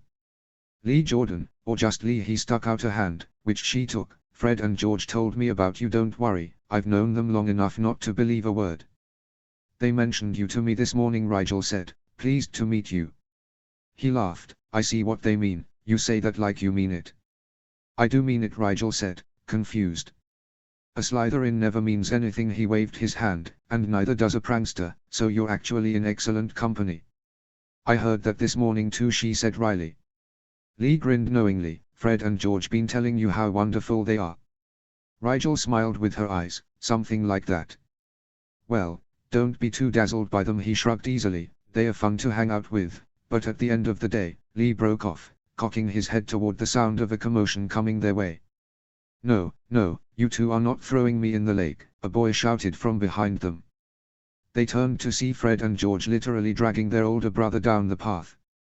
Percy had a look of panic on his face and was struggling vainly. "I mean it this time. I'll Mum if you don't release me this instant." Fred and George dropped Percy's arms like they had caught on fire. "No need to drag poor old Mum into this," Fred began. "And I'm telling her you called her old and poor." "Now, Pierce, there's no need for all that." George cut across his brother quickly. "We've just brought you here to meet someone." "See? Who?" Percy demanded, glancing around. "I've already met Lee and—" "No, no, the little one behind Lee." Fred moved forward and dragged Rigel into clearer view. "This one here." "Oh." Percy adjusted his horn-rimmed glasses and stepped forward to meet her. "I'm Percy." "My brothers didn't drag you down here too, did they?" he asked suspiciously. "Drag? What drag?" Fred said, affronted. "No, I asked them to introduce us," Rigel said. "I'm Rigel Black, and you helped me out on the train ride here, so when I found out who you were I wanted to thank you formally." "Well," Percy looked taken aback, as though no one had ever thanked him for anything before. "There's no need for all that, but you're welcome. That Flint isn't really a bad sort, but he's always in a terrible mood the first week or so of school, and sometimes he takes it out on others." "I understand," Rigel said. "He's in my house, so we've worked out our differences now, but I still wanted to thank you for stepping in when you did." "Just doing my duty as a prefect." Percy flushed as his brothers clapped him on the back admiringly. "Regardless, I'll pay back a favor someday, if you should need one," she said. The tallest redhead nodded a tad uncomfortably. "And if you should need help again, I'd be glad to do what I can." Rigel widened her eyes guiltlessly. "Would you?" she asked wonderingly. This was just the opening she'd been waiting for. "I wouldn't want to be a bother, and I'd ask a Ravenclaw, but I don't know any, and you seem so smart and, well." "Yes?" Percy prompted, preening a bit. "What is it?"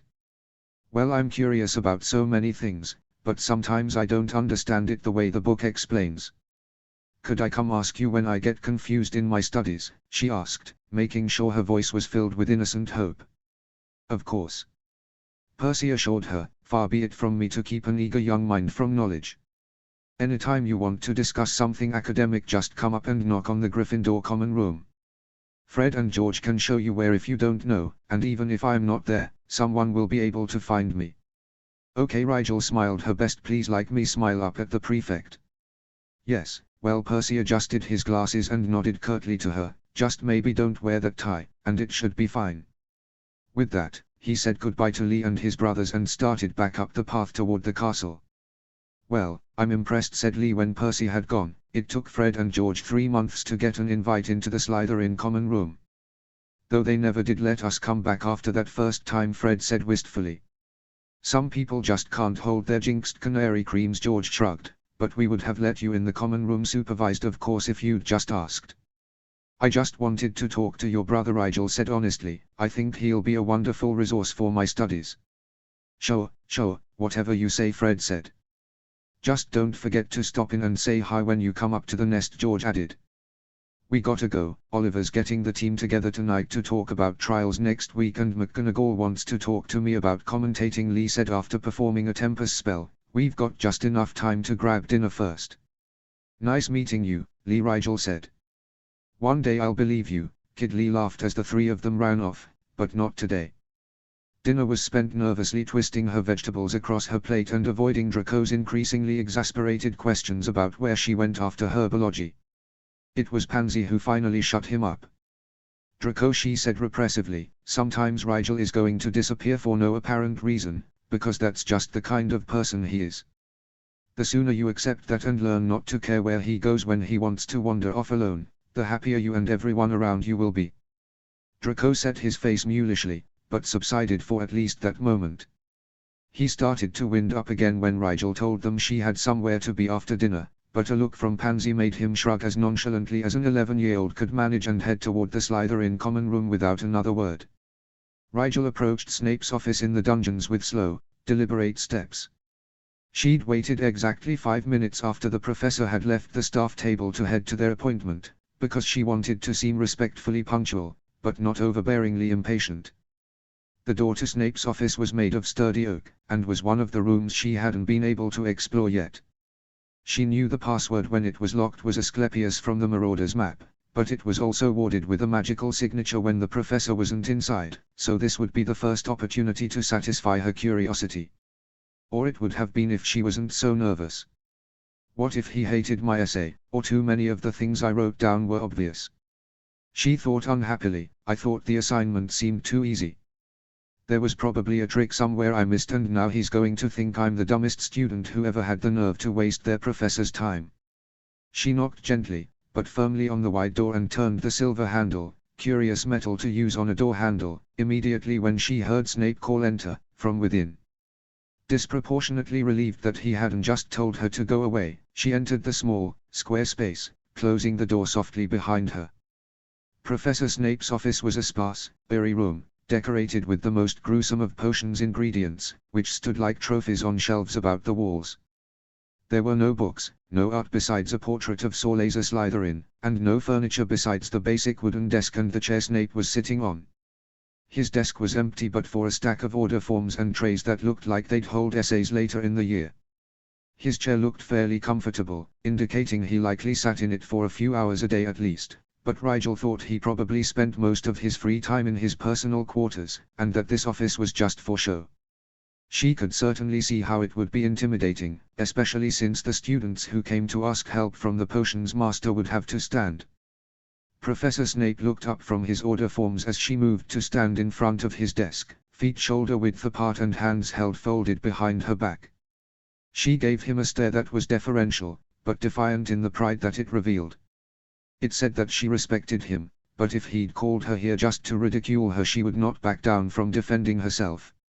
He took in her stance and expression, and the lines on his face softened the way people's faces did when they were caught off guard by a memory they thought they'd forgotten. It passed quickly, however, and Professor Snape pressed his mouth into an even thinner line than it usually presented. "Mr. Black," he began, his tone once again one of carefully correct neutrality when addressing her, "I find it difficult to imagine that you completed the essay I assigned in the extra time at the end of today's lesson." She opened her mouth, but he held up a hand and continued, "I am not accusing you of anything, but it is possible that a student would be able to get the essay topic from a Ravenclaw or Hufflepuff yearmate who had their practical lesson yesterday, and complete the essay ahead of time with an older student's help in a misguided endeavor to get into my good books, as they say." Rigel's eyes widened in for once unfabricated dismay. Of course he would be suspicious. He had probably dealt with dishonest brown noses before, and while she might be kissing up just a tad, okay, a lot, she was certainly not dishonest in her work. "Is there any way I can convince you of my sincerity?" she asked with no small amount of trepidation.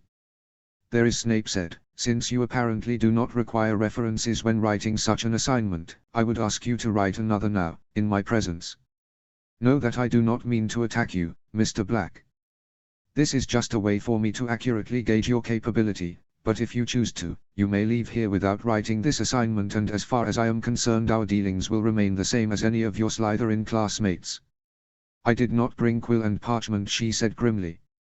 He reached into one of his desk drawers and pulled out a clean roll of parchment along with a quill and ink pot and set them on the desk in front of him silently. "What is the essay, sir?" she asked, not yet reaching to take the offered writing implements. There would be no point starting an essay she couldn't complete. "There is no length requirement," he said, "and is not an essay, per se." Simply list every potion's ingredient you know of, followed by any dangers and uses you remember. It is meant to be along the same lines as what we covered in class yesterday, though if you know of others not discussed in class, please add those as well. Take your time. Rigel nodded, and reached to take the writing supplies, eager now to get started. May I use the other side of your desk to write on, sir? She asked. He raised an eyebrow. I have not often been called fair, he said dryly, but I have never yet forced a student to write an essay standing up. So saying, he pulled out his wand and conjured a basic desk and chair in the corner of the room for her use. She thanked him, then sat and immediately began writing. Abora leaves used in skull grow, sliced, and nutrient potion, diced. Must be harvested by pulling the roots of the plant up intact, or the leaves dry out and become poisonous within 3 days. Aconite used in wolfsbane, the flowers, crushed, various poisons, usually the stalks, shredded, and recently in ardor increasing potions, just the pollinated stamens, though this method is largely untested. Very dangerous to collect, as it grows most prolifically in werewolf territory and must be harvested with silver at the full moon. Also poisonous to ingest and difficult to add to potions without causing them to explode, as it is highly reactive to most other ingredients. Adder stingers used mainly in prank potions to cause embarrassing rashes or other skin conditions, with the exception of its use in morning sickness remedies for pregnant witches in their first trimester. Dangerous because too much in any potion can make it too hot to drink without burning the throat of the drinker severely. Should wear gloves when working with it. Aesop's flower used by those in the field of divination for dream-walking potions. Strong hallucinogen and sometimes sold on the black market in dangerous quantities as a recreational drug. Dangerously addictive in frequent, heavy doses. And so it went. Rigel wrote all the way to Mayonite used for muscle cramp relief potions, ground and dried, as well as in intestinal regulation potions and in many balms and pastes for sore or stiff muscles. Dangerous only if a person inhales the fumes of a potion while mayonite is stewing in it, which causes them to lose some muscle control, especially in the hands and feet, and could possibly cause an accident if the potioneer continued to try and handle ingredients. And then she ran out of parchment. She rose and walked the few steps over to Snape's desk. He seemed to be drafting a letter of some kind, so she kept her eyes politely away from his parchment and waited for him to come to a stopping point. He set down his quill and reached out a hand toward her, palm up. Finished? He asked, seeming surprised when he noticed how low the torches had burned. No, Sir, Rigel said apologetically, I need more parchment. More parchment, he repeated, frowning fiercely. Yes, sir, she said, thinking he was irritated she had used so much. I'll be sure to reimburse you the supplies I use.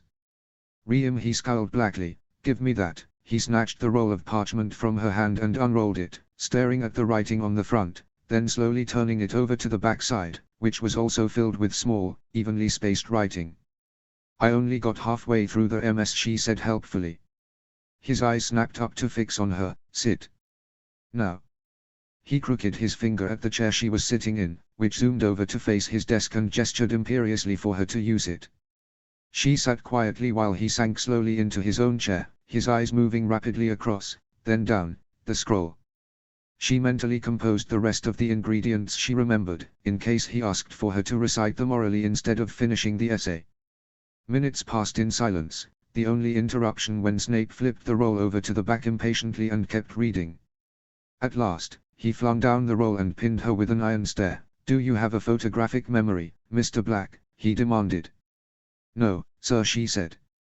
An extreme fascination for herbology, then he suggested. She thought he sounded sick. Not particularly, sir, she said quietly. Am I to understand, then, that you have more than a passing interest in potions, Mr. Black? Snape clenched his teeth on her surname convulsively. Very much so, sir. She looked up into his face, eyes flicking desperately over to pale skin and flame-retardant gels licked into neglected hair. You understand, don't you, sir? No one else does, and mostly I'm told I know enough about potions and to concentrate on something else, but you'll teach me new things, won't you? I don't mean to impose, and I'm sure you get a lot of requests for tutelage considering your position in the potions community. It's just, I'm so tired of learning from books. His eyes closed like steel curtains for a long moment. Rigel tried to focus on the ugly jars of dead things, the situation with Flint, her new and strange friendship with Draco, anything but Snape and his unreadable expression. To her young, untried soul, which had not yet opened its eyes to the vastness of the world, it seemed that her fate hung in the balance in that moment. Her professor sighed heavily, and when he spoke Rigel realized he sounded tired, not sick. The level of knowledge you have displayed today is nothing short of incredible, so perhaps you will forgive me for being somewhat reluctant to believe it at first, Snape said, rubbing his hands across his eyes, nostrils flaring as he tried to think. I do understand. Rigel hadn't realized what those words would mean, placed together like that and coming from Potions Master Snape, until she heard them. She'd known people to say that you could lose a weight you didn't know you carried, but to Rigel it felt like a window had opened and she hadn't even known she was indoors. Like she'd been looking at a world removed by glass without realizing it, and now she could feel and smell the breeze. She closed her eyes to savor those words, then opened them and poured everything she felt for potion making into her gaze. It was more difficult than she expected it to be, perhaps because she was unpracticed in putting real emotions into her face. But she projected all the passion and longing and triumph and despair, oh the despair when she realized her dream was here at Hogwarts, where she could never be, toward Professor Snape, wanting him to see, to know as she knew, that potions was the only thing she could ever do. One moment she was willing Snape to understand and wondering desolately what Professor Snape thought of her work, and the next moment her consciousness was suddenly filled with foreign thoughts, disbelief and ambivalent consternation. She didn't know what to do. She was gleeful to have found a Slytherin at last who had the potential she needed, and suspicious that it was a cruel joke, for she knew that good things were never true, and bitterly resentful that it would be black to have such a son.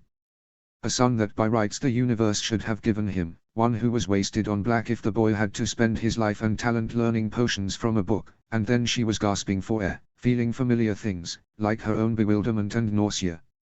She opened her eyes to find herself slumped over Snape's desk and raised herself slowly into a seated position once more. Snape was sitting stiffly in his own chair, eyes wide and face frozen in an expression of surprised anger. What just happened? Rigel asked, putting a hand to her temple in the universal symbol for complete and utter confusion. I would ask you that, if it did not already know what happened. I was in your mind, unless I am very much mistaken, specifically in the part of it which is concerned with potions, and you were in my mind. His eyes flashed menacingly, specifically in the portion that was concerned with my opinion of you. Rigel flinched, still completely confused. You were in my mind. What did you see? She said, her voice rising automatically toward her natural octave. I don't understand how this could. Her voice failed her, and she buried her face in her hands, trembling violently. It couldn't all end here, it just couldn't. Exactly, Snape said, breathing deeply to calm himself. How did you do this? I have extremely strong occlumency shields, and in any case that was no legilimency I've ever experienced. For one thing, there were no images, no memories, only blunt feeling, but it was as though I were originator of them, instead of merely an observer to your experiences. I need you to calm down and focus, so that you can explain what you were trying to do, Mr. Black. Mr. Black. She couldn't hear him, or if she did it didn't register that he was talking to her. He spoke louder, Mr. Black. Archer Rigel. Rigel. How what me? Rigel gulped the air desperately. Yes of course, boy, who else? Snape collected himself. Rigel, you are having a panic attack. Take slower breaths and talk through it. Okay. Okay, I'm sorry. She sucked in air carefully and babbled as coherently as she could. I just can't go home because of this. It's not fair. I don't even know what happened. I mean, how does this happen? I just wanted to show you I was serious about potions, not go in your head, which is really complicated in case you didn't know, and oh crap, you were in my mind. What did you see? Rigel groaned into her hands. Are you going to expel me, now? For what it's worth, I'm really sorry, and I never meant to hurt anyone. I am not going to expel you, Rigel. Snape said slowly and clearly. I don't know what you are so afraid of, nor will I press you to tell me, but from your mind I gleaned nothing more or less than the all-encompassing passion you have for brewing and understanding potions. Oh, Rigel stopped hyperventilating almost immediately, realizing in retrospect that he had still referred to her as boy as well as Mr. Black, and that if his experiences had been as disorientating as hers it was unlikely he'd noticed anything concrete. So what now, sir? I don't understand what happened here, but some good may yet come of it. For one, it has cleared any doubts I may have had about your sincerity in learning my art," Professor Snape said carefully. "Provided it does not happen again, I see no reason for the last 10 minutes to affect anything beyond this room." Her head shot up so fast it cricked uncomfortably and she stared, wide-eyed and wild-haired, into Snape's lined face. "Truly, sir? You would give me another chance?" Snape set his face determinedly. "Yes. I will do this. We will do this. Your father does not factor here, and whatever just occurred in our minds has no bearing either. You have talent, or at least exceptional drive, and I will cheer for Gryffindor before I see that ability atrophy." Rigel wasn't sure which of them he was trying to convince, but her heart was near to bursting with all she felt. Relief and joy and a strange sort of vertigo left her reeling with the day's events. All she wanted to do now was sleep. Snape must have noticed her momentum waning, for he stood and gestured for her to rise as well so he could vanish the extra furniture. "It's been a long day for us both, Mr. Black," he said, and she noticed his voice wasn't entirely neutral around her anymore. It drifted ever so slightly toward lukewarm. "Go to bed, now, and we will deal with the details and consequences of this when we must. For Monday, you may choose one ingredient from the list you compiled and write 10 inches on an in-depth discussion of it." "Yes, sir," Rigel said, moving toward the door. "Thank you." He nodded curtly, still looking a bit off balance. She turned at the door, one hand on the handle, and said, "You won't regret this, Professor Snape. I promise you." "Of that I have no doubts, Mr. Black." End of Chapter 8. Chapter 9. Rigel reflected later that after her first week of school, she really shouldn't have expected the weekend to be any different, but she woke Saturday with naive optimism. She thought she'd get an early start on her and Flint's homework assignments that morning, so she put on her shoes quietly and grabbed her school bag, with Flint's letter in it, on her way out the door. She followed the quickest route on the Marauder's map to the library and headed toward the stacks, pulling out Flint's letter as she went. There was no salutation or damning reiteration of their deal. It was short and to the point. Due Monday, 14 inches on the properties of the venomous tentacular plant, including how it is grown and harvested and a labeled diagram drawn to scale of the important features. Due Wednesday, 10 inches on switching spells and how they relate to and compare with swapping spells. Also due Wednesday, 12 inches on the late 16th century goblin rebellions headed by Urlug the Terrible. Due Thursday, one roll of parchment on the merits and consequences of using different materials in brewing potions that affect the nervous system. Rigel rolled up the parchment and tucked it away. She could do this. She could think of several arguments to make for the potions essay already, and she knew enough about venomous tentacular not to have to look too much up for the herbology essay, though her drawing abilities were 0, so she hoped Professor Sprout didn't grade on artistry. The history essay she had no clue about, same with charms, so she headed to those two sections first. She took out the standard book of spells, grade 5 first, along with a book called Charms of Equal Exchange, which looked promising, and headed over to a nearby table to work quietly through the charms essay. It took Rigel 4 more trips back to the shelves for more specific books before she thought she had enough information compiled to do an accurate comparison of swapping and switching spells, but a few hours later she had 10 inches that she was quite pleased with, so she went in search of history texts. She ran into trouble, because the history section was organized by author, not by period, which would have made more intuitive sense to Rigel, so she had no idea where to start beyond A History of Magic by Bathilda Bagshot, which contained a brief synopsis of the rebellion, but was really more of an overview of everything than a good source for in-depth information on anything.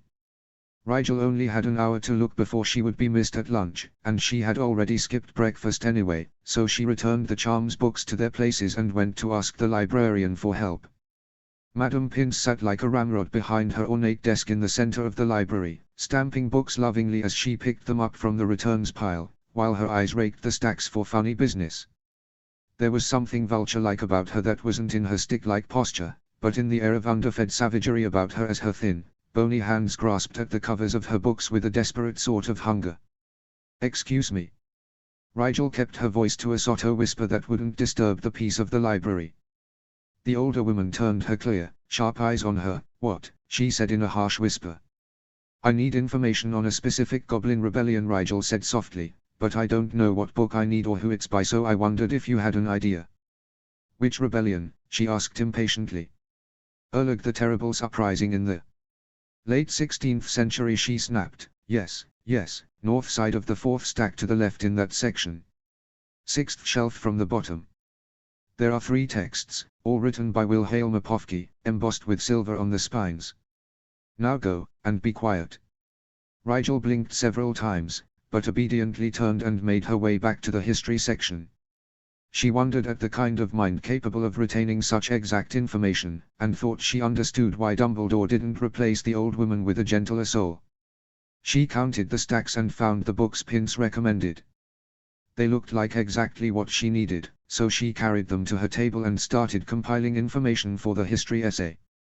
Wilhelm Apofsky had written 3 books on the 16th century magical world, one on the politics of that time, one on the economy and trade, and one on the art and culture.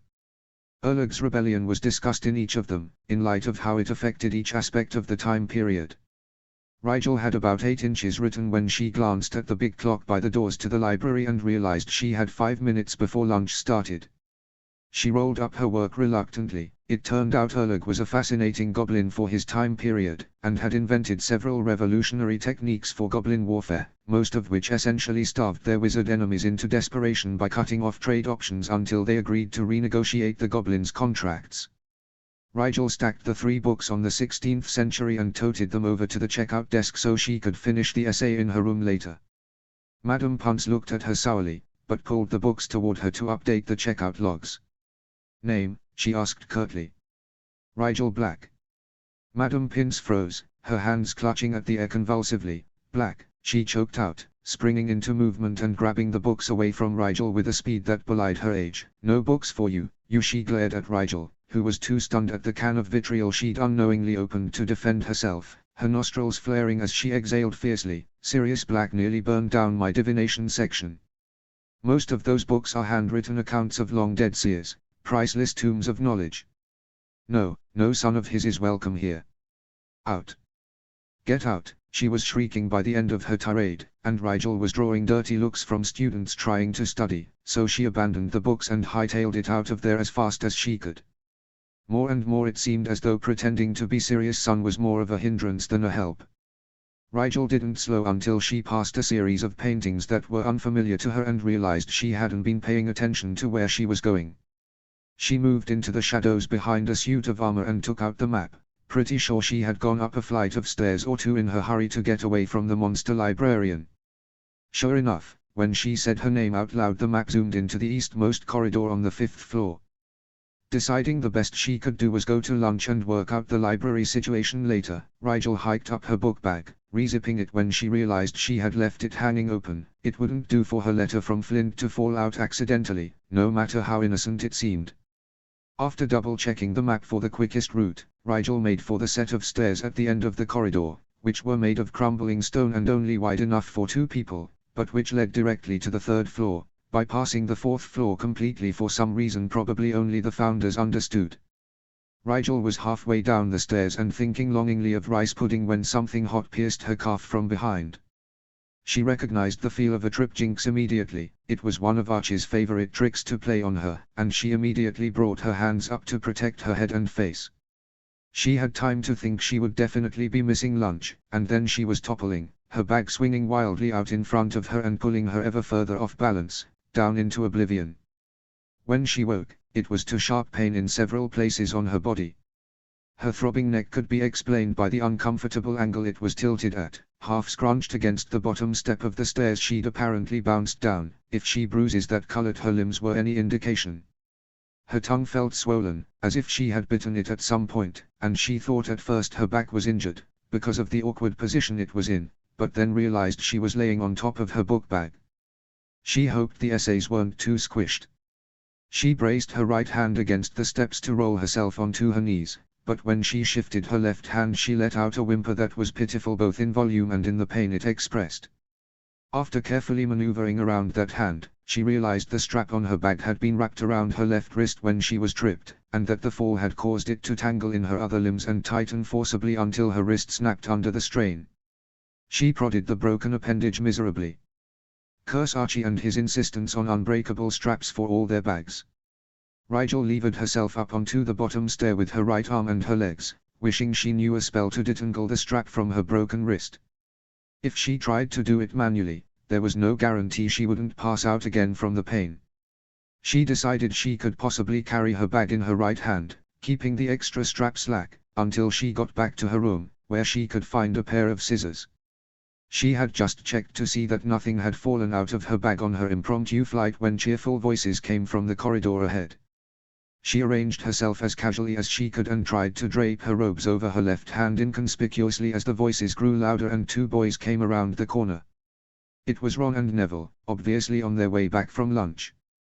They stopped in surprise when they saw her sitting on the ground in front of them. She tried to act as if she did this sort of thing every day, but knew her voice sounded strained and that her clothes and hair were a mess. "Oh, hi Neville, hi Ron," she gritted her teeth in a small smile. "How are you guys doing today?" The two Gryffindors gave her skeptical looks. "We're good," Ron said, "but what are you doing up here?" "On the ground, too," Neville added. "Just got tired from walking around and thought I'd take a rest on these stairs.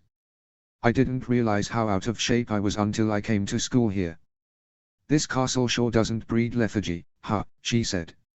"I know," Neville said, nodding. "I almost wish I had been a Hufflepuff. At least they don't have to walk up and down all these stairs just to go to lunch." Ron sent Rigel a mulish look that said he wasn't going to be misdirected so easily. "You're a bit far from your common room to be taking a walk," he pointed out, "and you don't look tired, you look ill or something. You're paler than usual and you keep gritting your teeth and clenching your right fist on your knee." Rigel blinked, not having realized how observant the youngest Weasley was. She supposed that came from having so many older brothers to watch out for. Neville's eyes widened. "Are you okay, Rigel? You're not hurt, are you? You can tell us if you are, there aren't any Slytherins around to see."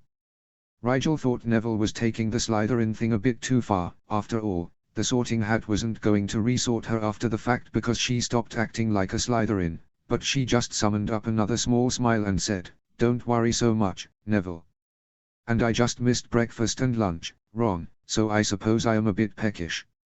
"Well, that explains why Malfoy was glaring at the doors in the Great Hall all through both meals today," Ron said, and Rigel winced at the thought of the lecture she was going to get later. "But it doesn't explain why you've been missing all day. Your clothes are torn in a few places, and your face is getting greener by the moment. Hell, you look like you just fell off a cliff." He broke off, his eyes darting from her, to the stairs behind her, to her limbs, 3 of which looked normal and 1 of which was hidden from view. His mouth settled into a grim line, or down a flight of stone steps. "Show us your left wrist, Rigel." "Oh, no," Neville moaned as if it had been him to fall 2 stories downhill. "Did you trip?" "Yeah, sort of," she said, moving her robes more firmly over her wrist. "I'm really okay, though, so you guys just go back to whatever you were." Ron strode forward and grabbed her forearm with incredible speed. She thought he'd make a good keeper one day when his reach had grown longer, but as he yanked her left hand out of her robes and it pulled the tangled strap taut around it, her thoughts turned less charitable.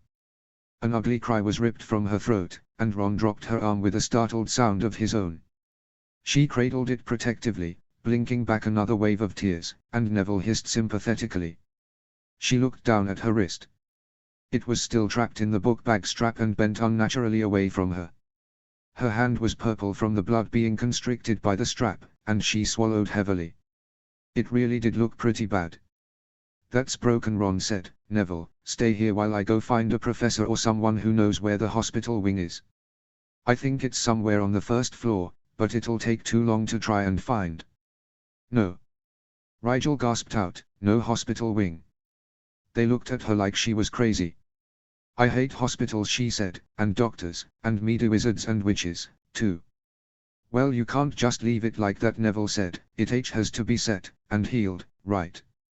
Ron was thinking hard, pacing back and forth as he tried to decide what to do. "Okay, if you won't go get a professor, then we'll take you back to our common room. Percy's there, and he's a prefect. He'll know what to do. Maybe he can set the bone, or something." "Fine," Rigel nodded.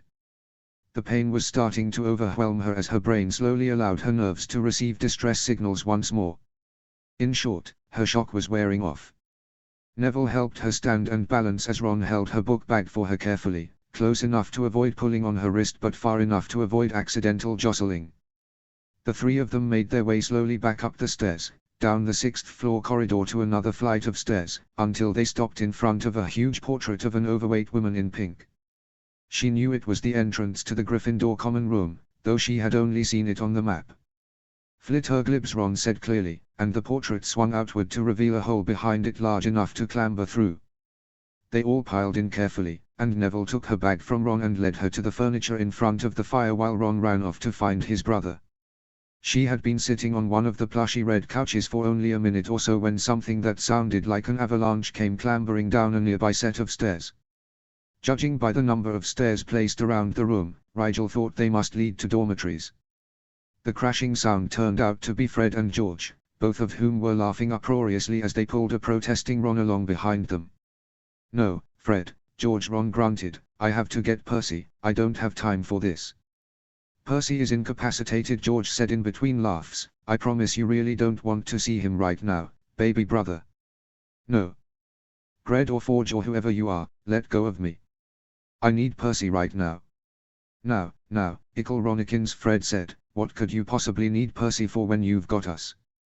Just tell us your little first-year woes and we promise not to mock you extensively." "Unless you really, really deserve it," George grinned. "Unless you can heal bones all of a sudden, you'd better go undo whatever you did to Percy so he can help me," Ron demanded, his face flaming like his hair as he huffed angrily. The twins sobered up almost immediately. "Broken bones, you say? We've some experience with those, haven't we, Forge?" Fred said. "Indeed we have," Gred, George said, "depending on the type, of course." "Whose bones did you break, Ron?" His eyes moved critically over Ron's thin form. "'Cause all yours look just fine to me." "Not me," Ron said tiredly, "another first year fell down some stairs and his wrist looks pretty bad." Wrist bones are tricky," George said, "tell him to go to the hospital wing." "He hates hospitals and mediworkers," Ron explained, "can't you do something to help? Or do I need to get Percy after all?" "Oh, we can do something," Fred said cheerfully, "it'll hurt like hell though." Ron blanched. Never mind, then, I'll just..." He glanced helplessly over at the fireplace, where Neville was watching the exchange anxiously and Rigel listened amusedly. The twins followed his glance and broke into surprised grins. "Rigel!" Fred cried happily, bounding over to where she sat, "What are you doing here? We didn't expect to see you so soon." Little Snake George's smile faded as he caught sight of her cradled wrist. "Oh, so the broken first year is you, is it?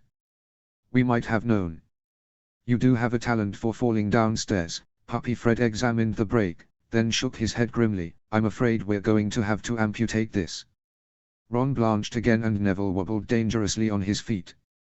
"Just kidding," Fred said. "Actually, Fred and I break bones all the time." "You're Fred today, you forgetful git," George said, rolling his eyes affectionately, "but he's right. We do. We can set it for you if you really don't want to go to see Madame Pomfrey, but there are too many little bones in the wrist for me to risk fixing it magically myself. I can get them in about the right places, but they'll need to adjust by themselves a few millimeters here or there over the course of the healing." "Yep. It'll have to heal on its own, which will take about, 7 weeks would you say?" Fred glanced at George. "More like 5, with all the ambient magic in this place helping out," George estimated, "but we can't numb it until after it's set, because the only numbing spell we know freezes the muscles as well to prevent usage." Rigel nodded tightly. "Thanks. Just do it." The twins shrugged simultaneously. Ron looked on in horror as his brothers rolled up their sleeves ominously and Neville turned his face away, looking greener than Rigel. "Hold still," Fred said, taking out his wand. He pointed it at the strap and used a vanishing spell to make it disappear and leave her hand dangling free. She moaned softly as the blood rushed freely through her wrist once more. "I know," Puppy George said soothingly. Rigel wished her mum was there. Lily was the best at soothing, just a bit longer. "You're going to feel a pop on 3. 1. He snapped out a word in Latin and Rigel blacked out again when she felt her bones grind against one another violently as they returned to their rightful places. The next she knew was a tanned hand shaking her as someone else conjured a stiff bandage around a wrist she could no longer feel. Rigel George said, it's okay now. Fred numbed and wrapped it, and it should stay numb until your body produces enough endorphins on its own, but you need to eat a big dinner and make sure you position it so you can't roll onto it in your sleep tonight, okay? If anyone thought it was funny that a pair of third-year Gryffindors were mothering a first-year Slytherin in their own common room, no one laughed. It still looks awful, Neville said, peeking at the bandage, which went from Rigel's thumb to her elbow. Hey, I might have overdone the bandage a bit, Fred said. Mum's way better at it. It's really not so bad, Neville. Rigel just won't be doing much left-handed for a while. It's not my stirring or chopping hand, anyway, Rigel mumbled, feeling slow and sleepy as her body pumped her with its own natural drugs. How are you going to explain this? Ron asked keenly. People will want to know what happened, and also why you didn't go to Madame Pomfrey.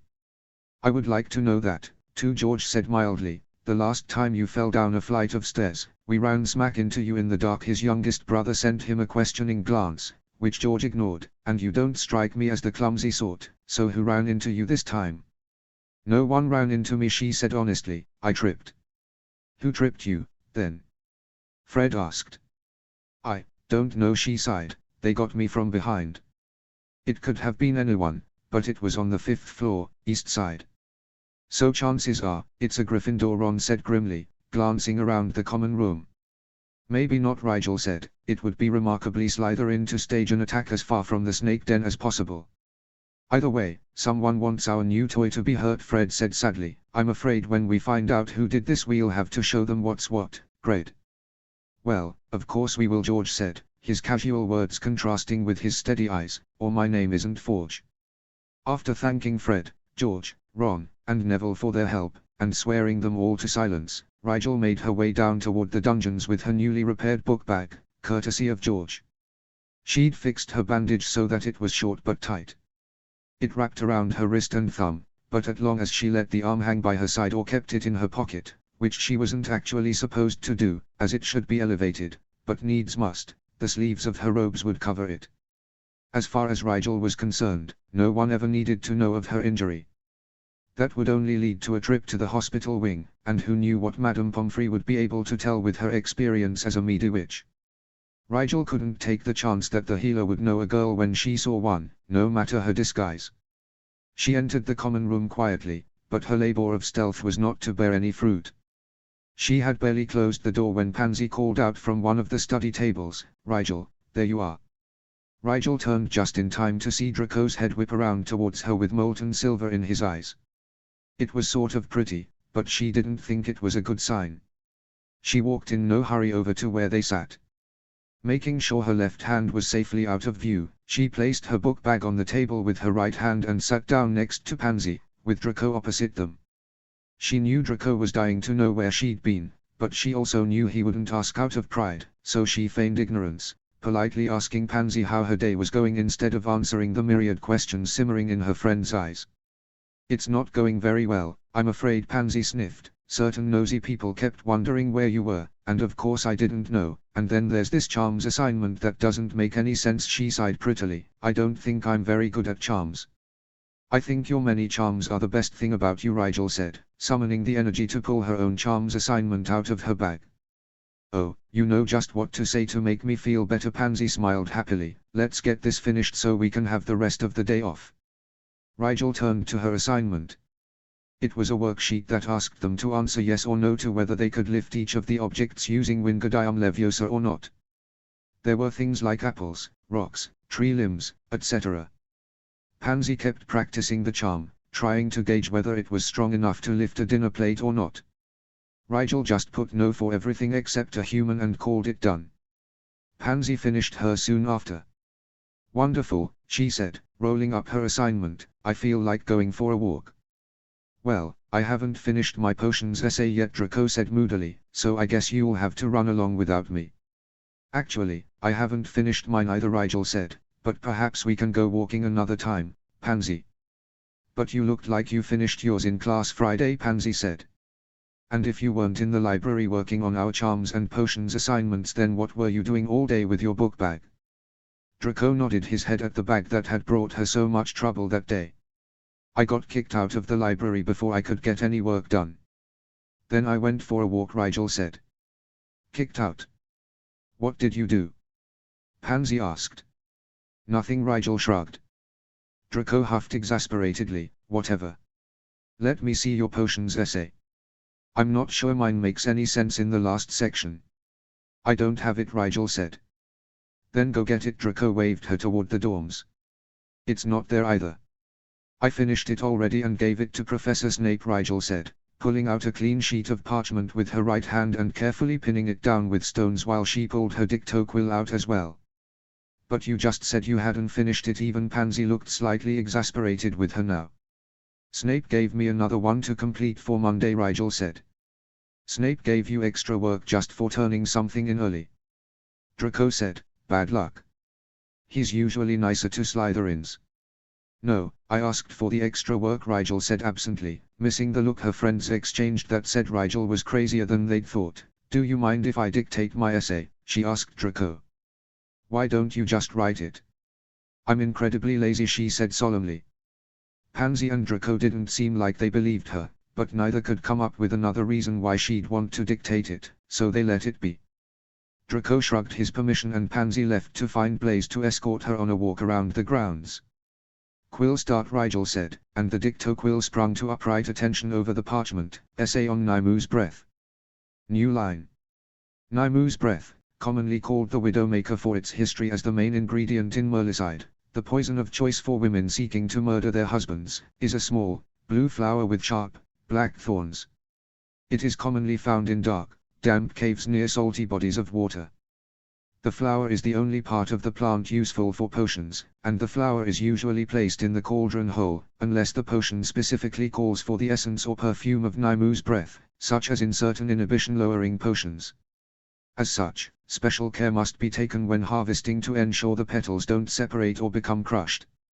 It is best to use a small, serrated knife made of anything but gold to cut the stem as close to the root as possible. The thorns are fewer at the base of the flower, although dragon hide or similar gloves are recommended to prevent pricks, because although the thorns are not poisonous like the flower is, any blood spilt over the flower causes it to lose its potency immediately. Rigel spoke smoothly, barely pausing between sentences, and soon Draco had forgotten his own essay in favor of just listening to his friend, who was more interesting than any book he'd ever read on potions. Strangely enough, it wasn't the information that was interesting, for that could be found in any old book. It was simply the way Rigel said it. Like it was the most fascinating thing Rigel had ever known. Nymu's breath is often mistaken for the Parsilia flower, which is the same size, shape, and color. The Parsilia flower isn't remotely poisonous, so it is important to differentiate between the two of them, but by no means should one check which flower they've come across by smell. There is a difference. Parsilia smells slightly like lavender, while Nymu's breath smells like honey and milk, but the smell of Nymu's breath is what makes it so dangerous. The perfume released by the flower contains a chemical that temporarily shuts down the brain's ability to make logical deductions and stimulates the part that usually reacts to pleasure.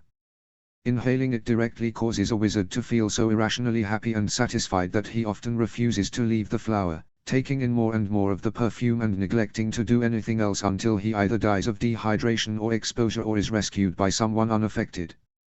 The ancient Greeks had a myth about an island full of these flowers, which claimed them to be the creation of Orpheus. As long as one does not breathe in directly over the stamen, however, the perfume should not be a problem. New line. Nymu's breath is used in many variations of Merlicide and other basic poisons, and it is interesting to note that this flower is almost always used in the same manner. No matter which poison one is attempting to create, the base, usually composed of common herbs and spices boiled into water for the sole purpose of disguising the more distinctively poisonous ingredients, is prepared first. Next, the potioneer might add anything from nightshade to aconite, even common gnome poison, so long as whatever is added to the base is deadly. This is the poisonous component, which, if correctly proportioned, disappears completely into the base. Then, Nymu's breath is added. It only takes a single flower, whole and untouched, placed in the mixture at boiling temperature. The flower dissolves instantly and leaves behind its entrancing perfume. Though it poisons the mind, Nymu's breath is not deadly on its own. However, Nymu's breath causes an already deadly poison to become irresistible to the drinker, who believes he is drinking the sweetest of nectar. It was common especially in the mid-14th century for witches to slip a potion laced with Naimu's breath into their husband's food or drink, then simply watch as their victim gulped or gobbled the poison desperately, laughing as the victim demanded more of their own death. New line. It is vital that Naimu's breath be added to a potion at boiling point, otherwise, instead of dissolving, the flower will either burst and disperse its fragrance into the brewer's face, if the base is too hot, or else congeal into a tar-like substance and stick annoyingly to the side of the cauldron, if it is too cool. Therefore, the flower must be added while brewing a poison for the first time. One cannot purchase or pre-make a poison, then add Naimu's breath to it after reheating it to boiling point, because a second heating destabilizes most poisons and renders them either harmless or so acidic they smoke and eat through any goblet they are placed in, which defeats the purpose of the poisoning. New line. Sometimes the essence or nectar of the Naimu's breath flower is added in tiny doses to anti-inhibitors, such as certain alcoholic beverages, recreational drugs, or aphrodisiacs, but the essence is usually added just below boiling point, for better control of the way it disperses, and so it does not dissolve completely. One can recognize the presence of Naimu's breath in one's drink by looking for a characteristic mother-of-pearl sheen out of the corner of one's eye. Naimu's breath sells for approximately 11 sickles per flower, though it becomes more expensive during the flood season due to the increased difficulty in procuring it as the snow melts and its natural caves fill with water. Stop quill. Rigel cast drying sand on the parchment evenly, glad she didn't have to go back and cut things out, as it looked to be right about 10 inches.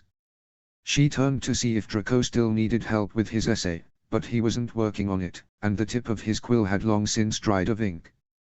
The blonde was staring at her like a kid staring through the bars of the big cats exhibit at the zoo. Rigel was half tempted to yawn widely, as she'd seen a lion do to great effect when she and Archie had gone once, but suspected her teeth weren't quite so impressive. Draco swallowed heavily before he spoke, as if he'd let saliva pool in his mouth for some time.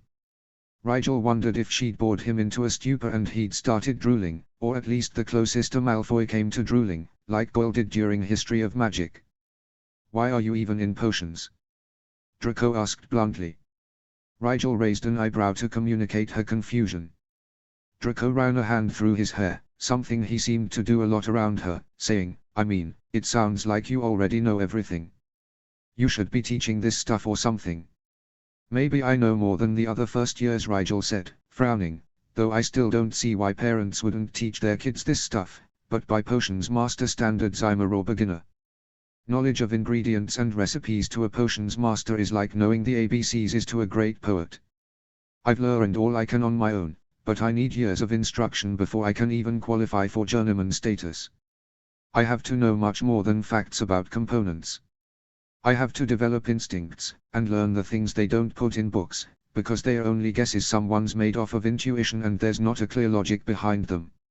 Not to mention there are tons of potions I only know in theory, because the ingredients are only sold to licensed potioneers, and they all require different techniques for stirring and timing, and things which can only be worked out in practice, and—" Okay, Draco held his hands out in surrender, "I get it, you're not quite at Snape's level yet. As if I'll ever be." Rigel sighed. "Is my godfather really that good?" Draco asked skeptically. "I mean, he spends his time teaching kids, after all." "He's the best in all Britain," Rigel said with steady conviction. "His work is on the cutting edge of potions research. He's invented several original potions recipes, not to mention significant improvements to potions like Wolfsbane and blood replacement serum, which are notoriously hard to work with. But it's not just his physical contributions to the science of potions," Rigel tried to explain, "it's his understanding of the art of it. All the articles in publications like Potions Today, Cauldron Quarterly, and such are impressive intellectually, but Snape's articles are the ones you read again. The way he writes about potions is like the way other people breathe. Reading it, you can only think that, to Professor Snape, potions is breathing. It's all so natural to him, and he manipulates a cauldron like it's an extension of himself. That's how good he is. That's the whole reason I'm here." Rigel spoke directly from her heart, "to learn from the best, so that someday, potions is like breathing to me, too." Well, Draco cleared his throat, obviously taken aback by her uncharacteristic fervor. "I'm sure if anyone can surpass Snape, it's you, Rigel. In fact," he smiled across the table at her, "I'm going to be proud to say I know you, one day. I can tell." Rigel ran her right hand across her face embarrassedly. Thanks. Sorry I just went off on you like that. You caught me in potions mode, I'm afraid. No problem, Draco said, though he truthfully still seemed a bit dazed. It was really interesting, anyway. I never knew all that stuff about my godfather. He doesn't like to boast about his work. I think that's why he and father get along so well. Draco smiled wryly. Father hates people who boast. Good to know for when I meet him, Rigel noted silently. Well, anyway, still need help with your essay? Rigel asked awkwardly. She couldn't believe she'd spouted off like an obsessive potions encyclopedia again. Archie would have slapped her by now, if he had been here. Sure, Draco grinned, if you look over it before I turn it in, I'm sure to get a good mark. Rigel reached across the table for Draco's essay, remembering just in time not to use her left hand. It was going to take some practice before she managed to make using one hand for everything look natural. She was hoping no one would get suspicious simply because they had no reason to be. Without the suggestion of duplicity, most people wouldn't bother to look for it. And really, why would anyone care that she'd injured her hand in the first place? After all their assignments were completed, the ones Draco knew about, at least, Draco informed Rigel they were going outside to practice their flying. Rigel politely refused, citing exhaustion that was in no way feigned, and Draco leveled a solemn look at her through his bangs. Rigel, I've barely seen you in days, he said, face intent as he watched her reaction to his brazen exaggeration carefully. Tryouts are next weekend for Slytherin, because Gryffindor moved theirs up so early this year, and they just changed that dumb rule about first years trying out for the house teams a few years ago, so we should take advantage of it. That wasn't exactly true, Rigel thought. The rules about first years having brooms and being on the house teams were changed almost immediately after Muggleborns were banned from the school. The argument was that the rules were only put in place to even the playing field and give Muggle-raised kids, who hadn't had exposure to brooms like pure-blooded children, a fair shot at competing by requiring a year of flying lessons before eligibility to play. The repeals had happened about 20 years ago, when Mr. Riddle's political party had gained enough clout to push his anti-Muggle legislation packages through the Wizengamot. Draco's expression was so earnestly imploring, however, that Rigel's resistance crumbled. The blonde boy was endearing himself to her at an alarming rate. She tried mentally overlaying his face with something ferocious, that she could mentally resist, but all she came up with was the face of a stray Labrador she'd found out in the rain once. It suited him, in a quirky way that Archie would appreciate, but she recognized that it made it even harder to say no to Draco when all she could think about was poor, wet puppies. So it was that 20 minutes later found Rigel on the Quidditch pitch, holding an old school broom in her right hand and wondering how in Merlin's name she was going to play one-on-one Quidditch with only one good hand, while not letting on that she was doing so. Normally, it would be the kind of challenge she enjoyed, or at least didn't shirk from. All positions in Quidditch involved some one-handed flying, of course, and beaters more than any, spending the entire game with one hand gripping a bat. But there was a difference between flying with one hand free and flying with no hand to grip the broom, while protecting an injured hand against jostling, a hand that ached like anything under G-forces, despite the numbing spell. Still, if Archie had wanted to go flying, she'd have gone with him no matter what, and Draco was her friend just the same, only newer, she figured, so she told herself to suck it up, for her friend's sake. With this attitude in mind, Rigel mounted her broom and accepted a beater's bat from Draco, who also tied a bag of golden-colored orbs that looked a bit like golf balls to her broom. Draco was riding the latest comet, and leaped into the sky so fast he might have been a firework, just waiting to be set off. She held onto her own broom with her knees, cradling her left hand in her lap, so that from a distance it looked like she was holding on with that hand, albeit with an incorrect grip. Draco wanted to try out for Seeker, so Rigel helped him practice by using her bat to propel the small, gold balls through the air with as much speed as she could manage for him to catch. Beater was Rigel's favorite position to play, and the one she probably would have tried out for, if circumstances were different. After Sirius Letter, she had thought she might actually try out anyway, and deal with any issues as they arose, but now that her wrist was useless, she supposed she'd have to lie to Archie's dad again and tell him she simply hadn't made the team this year.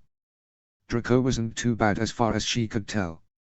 Rigel wasn't swinging the bat with her usual speed, due to having less leverage without an extra hand bracing her, but her aim was fine, even if it was a bit difficult to set her bat across her lap, grab a ball and toss it into the air, then swiftly grip her bat and swing it to intercept the ball mid-air all with the same hand.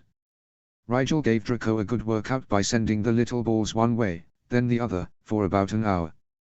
It was too dark to take out a real snitch by then, so she and Draco practiced flying maneuvers. Well, Draco showed her all his tricks and Rigel concentrated on staying steady in the air and not letting her discomfort show in her face or body language.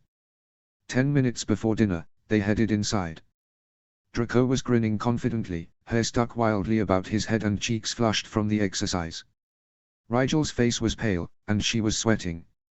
She knew she probably looked very out of shape, when in reality it wasn't a sweat she'd worked up strenuously, but a cold sweat, from the small waves of nausea and pain that had lapped at her for the last half hour or so. But while she looked like an overheated mess, not helped by the slight fever she was running as her body fought off possible infections as a reaction to physical trauma, Draco looked like he'd stepped out of a 1940s ad for Muggle aeronauts. She could easily picture him with one of those long military scarves and a set of pilot goggles perched atop his head. He was still talking animatedly about their practice as they sat between Pansy and Not in the Great Hall. "You're really not that bad on a broom," he was saying. "It's hard to balance with only one hand while swinging a bat if you're not used to it." It was quite a challenge, Rigel said, serving herself a large bowl of pasta. Usually she didn't eat many carbohydrates, as they sat heavily in her stomach, and she felt even less inclined toward them than usual with her nausea, but her body needed the energy to heal. "Yeah," Draco grinned sideways at her, "don't worry too much about your horrible aim, though. It was actually more challenging, trying to catch all your wild, off-target hits." Rigel smiled enigmatically at her friend, wondering how long it would take him knowing her before he learned to give her a little more credit. Just what did he think she should have been aiming at? Him. That would hardly help him get better, since she doubted the snitch would fly toward him in a game. Then again, most people never imagined an 11-year-old could be so deliberate in their actions, so Rigel didn't blame Draco for his easy assumptions. "Are you guys trying out for the team next Saturday, then?" Not asked over his kidney pie. "Yes," Draco said, "I'm for Seeker." "No," Rigel said. "You could," Draco said supportively, "you could be a keeper. They don't have to aim in order to hit or shoot anything." "Maybe next year," Rigel said. "Well, good luck," Draco not said. "Thanks, Theo." Rigel wondered when her roommates had switched to first names, and what else she'd missed while being preoccupied with duplicity and blackmail and ambitions the past week. Rigel excused herself from dinner early and made her way back to the dorms. Her plan was to wake up early the next day and find a way into the library, so she could finish those essays and mail them back to Flint. As a last resort, she could always use the invisibility cloak. She just wanted to get all of Flint's assignments out of the way so she could spend the week concentrating on her own schoolwork. She was so tired, mentally and physically, from her first day off that she fell asleep without even bothering to take off her shoes or pull her hangings. Her broken wrist was held protectively against her side, and her last, ominous thought before dropping like a stone into the river sleep was that she still had no idea who wanted her hurt badly enough to hex her down a flight of stone steps in broad daylight. End of Chapter 9. Chapter 10.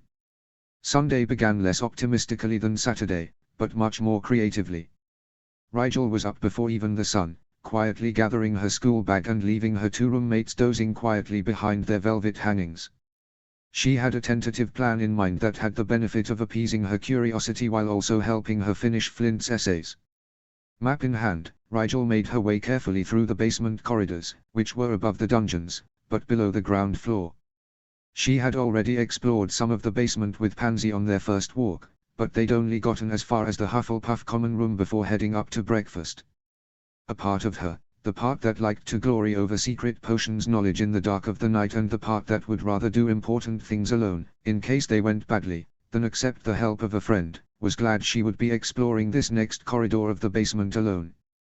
The still life portrait was hard to miss, being several times larger than she was, but even though the map was clear about what to do next, Rigel felt extremely foolish as she stretched out her right hand toward the bowl of fruit.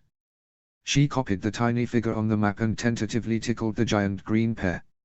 It giggled, which was perhaps more startling than it should have been, and Rigel thought she saw it grow an eye and wink at her before the portrait swung inwards. Rigel grinned in undisguised triumph. There was no one around, after all, and besides, she'd just found the kitchens. Unexpectedly, and in flagrant disregard to the probabilities of architecture, the kitchens were at least as big as the Great Hall. Taking in the 5 long tables, situated in exactly the same manner as the house and staff tables, Rigel realized the kitchens must be exactly beneath the Great Hall, and that food was somehow transferred vertically up through the ceiling once it was placed on the tables in the kitchen.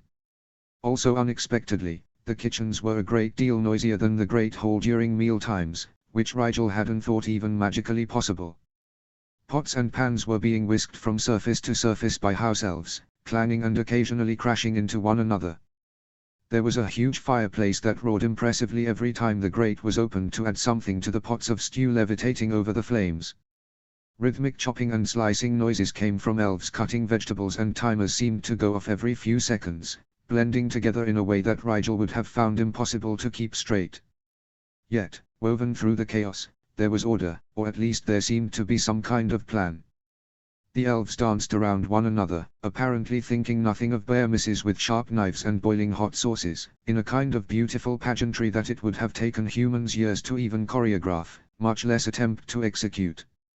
Rigel stood uncomfortably to the side, intimidated by the sense of purpose all the house elves were displaying, and definitely not wanting to cause a snag in the whole process by interrupting one of them. Within a couple minutes, however, and with no cue that Rigel could pick up, a house elf with a pink tea cozy around her waist and a necklace of champagne corks broke from the ranks and cheerfully approached her. "Hello," the house elf squeaked, curtsying gracefully. "We is very sorry for the wait. What can Binny do for you?"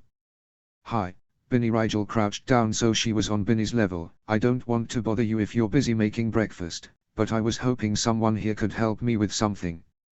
"Binny is not busy, Binny is on her." The house elf moved her face closer, whispering, "Break," like it was a filthy word. "Oh, well, I wouldn't want to take up your break, either," Rigel said uncertainly, unable to tear her eyes from Binny's luminous gaze. "Oh, please, young sir." Binny glanced around nervously. "Dumbledore is making us take breaks from cooking every hour, but you is not needing help cooking, is you?" "Well, no." "Then Binny is helping you," the elf squealed happily.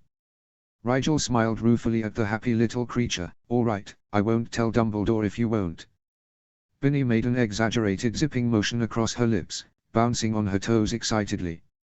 She reminded Rigel of a cute little 5-year-old girl, and Rigel had to sternly remind herself not to talk down to the elf, who was probably much older than she was, anyway.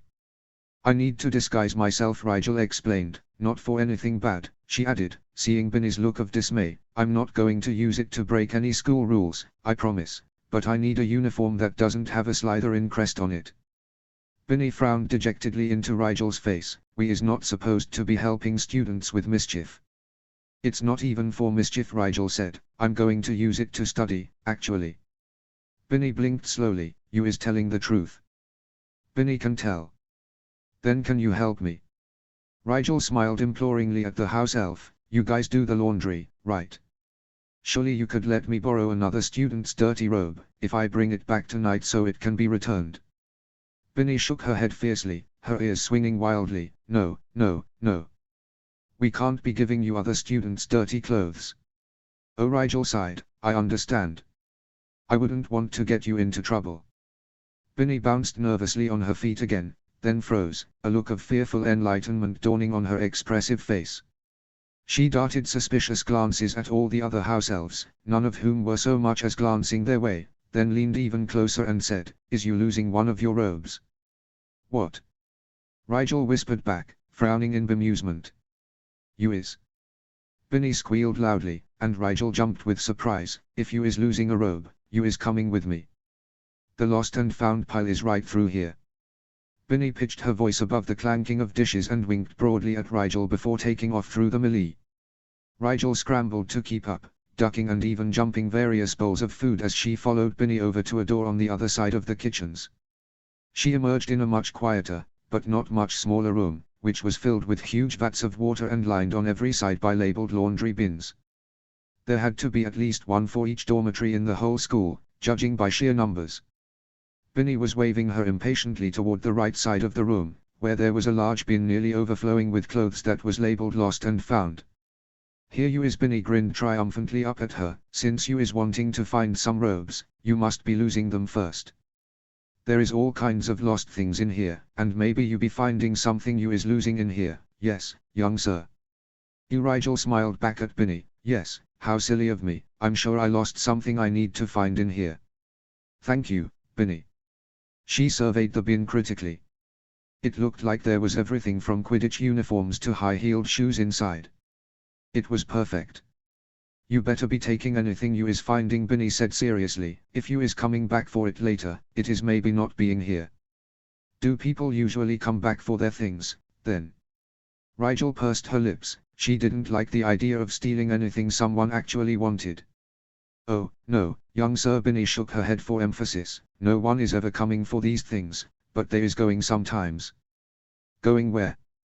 Rigel asked curiously. To the room of lost things, Binny said matter-of-factly. If it is being lost for long enough, or if it is being lost on purpose, it sometimes is going to the room. How can you lose something on purpose? Rigel wondered aloud. Maybe you is not wanting to be finding it again. Binny shrugged her bony little shoulders. Or just not wanting anyone else to find it, Rigel said thoughtfully. It sounds like a room for hiding things. Interesting. Hiding or losing. If you is wanting to find something from the bin, you is not wanting it to go there, is you? Binny said logically. I suppose not. Rigel smiled. Thank you, Binny, you've been really helpful. You is welcome. Binny cocked her head at a sound Rigel didn't catch. Binny is going back to work now. Good luck with your finding, young sir. Binny left toward the kitchen at a happy run, and Rigel turned toward the lost and found bin and eyed it determinedly. Time to find a disguise that would fool the library troll. She began the painstaking, because she only had one good hand, process of taking things out and sorting them into two piles, one pile for things that looked like they might fit her, and weren't totally out of place, like the hoop skirt or the coattails, and one pile for the things that clearly wouldn't work. By the time she had gotten to the bottom of the bin, she had enough for several different disguises, which would be good in case Madame Pince unmasked one of her disguises unexpectedly. Rigel now had one school robe for each of the other three houses, complete with house crest on the chest pocket and colored ties to match. The sleeves on all three robes were long enough to cover her bandage, but not so long it was obvious they weren't hers.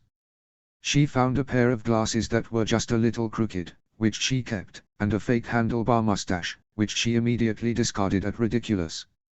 She also had picked out 3 wigs from a collection of 8 she'd found in the bin. She wondered at how many people must simply forget about their Halloween costumes once the opportunity to wear them had passed.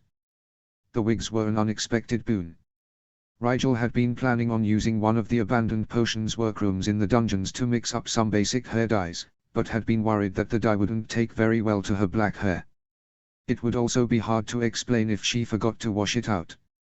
She had one red-headed wig that was shaggy and sort of curly around the ends, as well as a mousy brown-colored wig that featured pin-straight, length hair. Her third wig was to be a last resort, she decided. It was a girl's wig, with long, blonde hair that was neatly braided, and had straight-cut bangs. It was to be a very last resort. She gathered her spoils together under one arm and tried to figure out a way to get them back into the dorms without anyone noticing.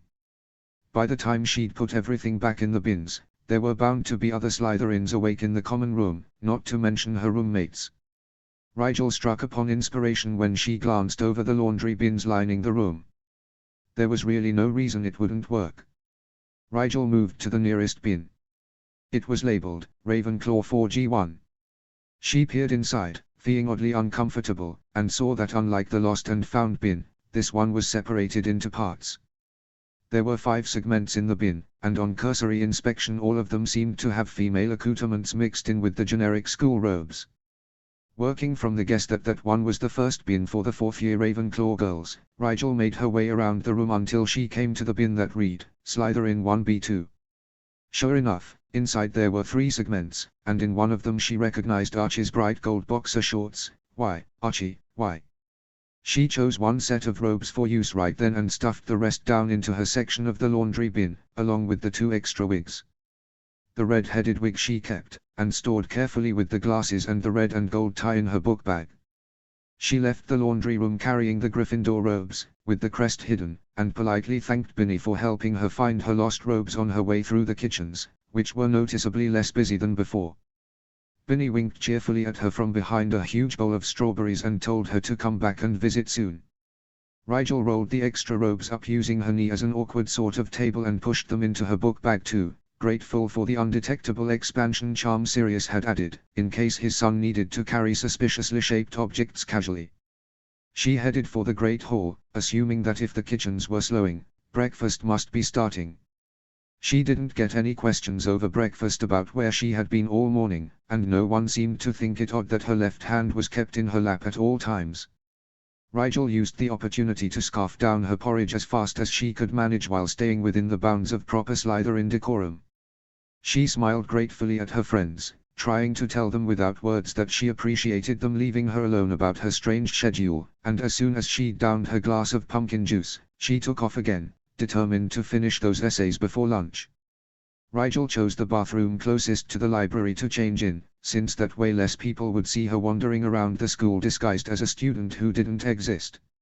She swapped robes, placing her Slytherin robes in her book bag, and listened carefully to make sure she was alone. She emerged from the stall and made her way to one of the sinks, wetting her hair with water until she could slick it back enough for the wig to hide it. The wig was almost impossible to force on one-handed, but Rigel eventually managed it, heart beating fast as the thought that someone could walk in any second. She made a face at the feel of the scratchy underside of the wig sliding against wet hair as she adjusted it, and decided she'd have to come up with a better way for keeping her hair back eventually. When it was settled, she turned to the mirror. A boy with flat, grey eyes and messy, red hair looked back at her. She thought she looked a bit like a Weasley, which was why she chose the Gryffindor robes for this wig.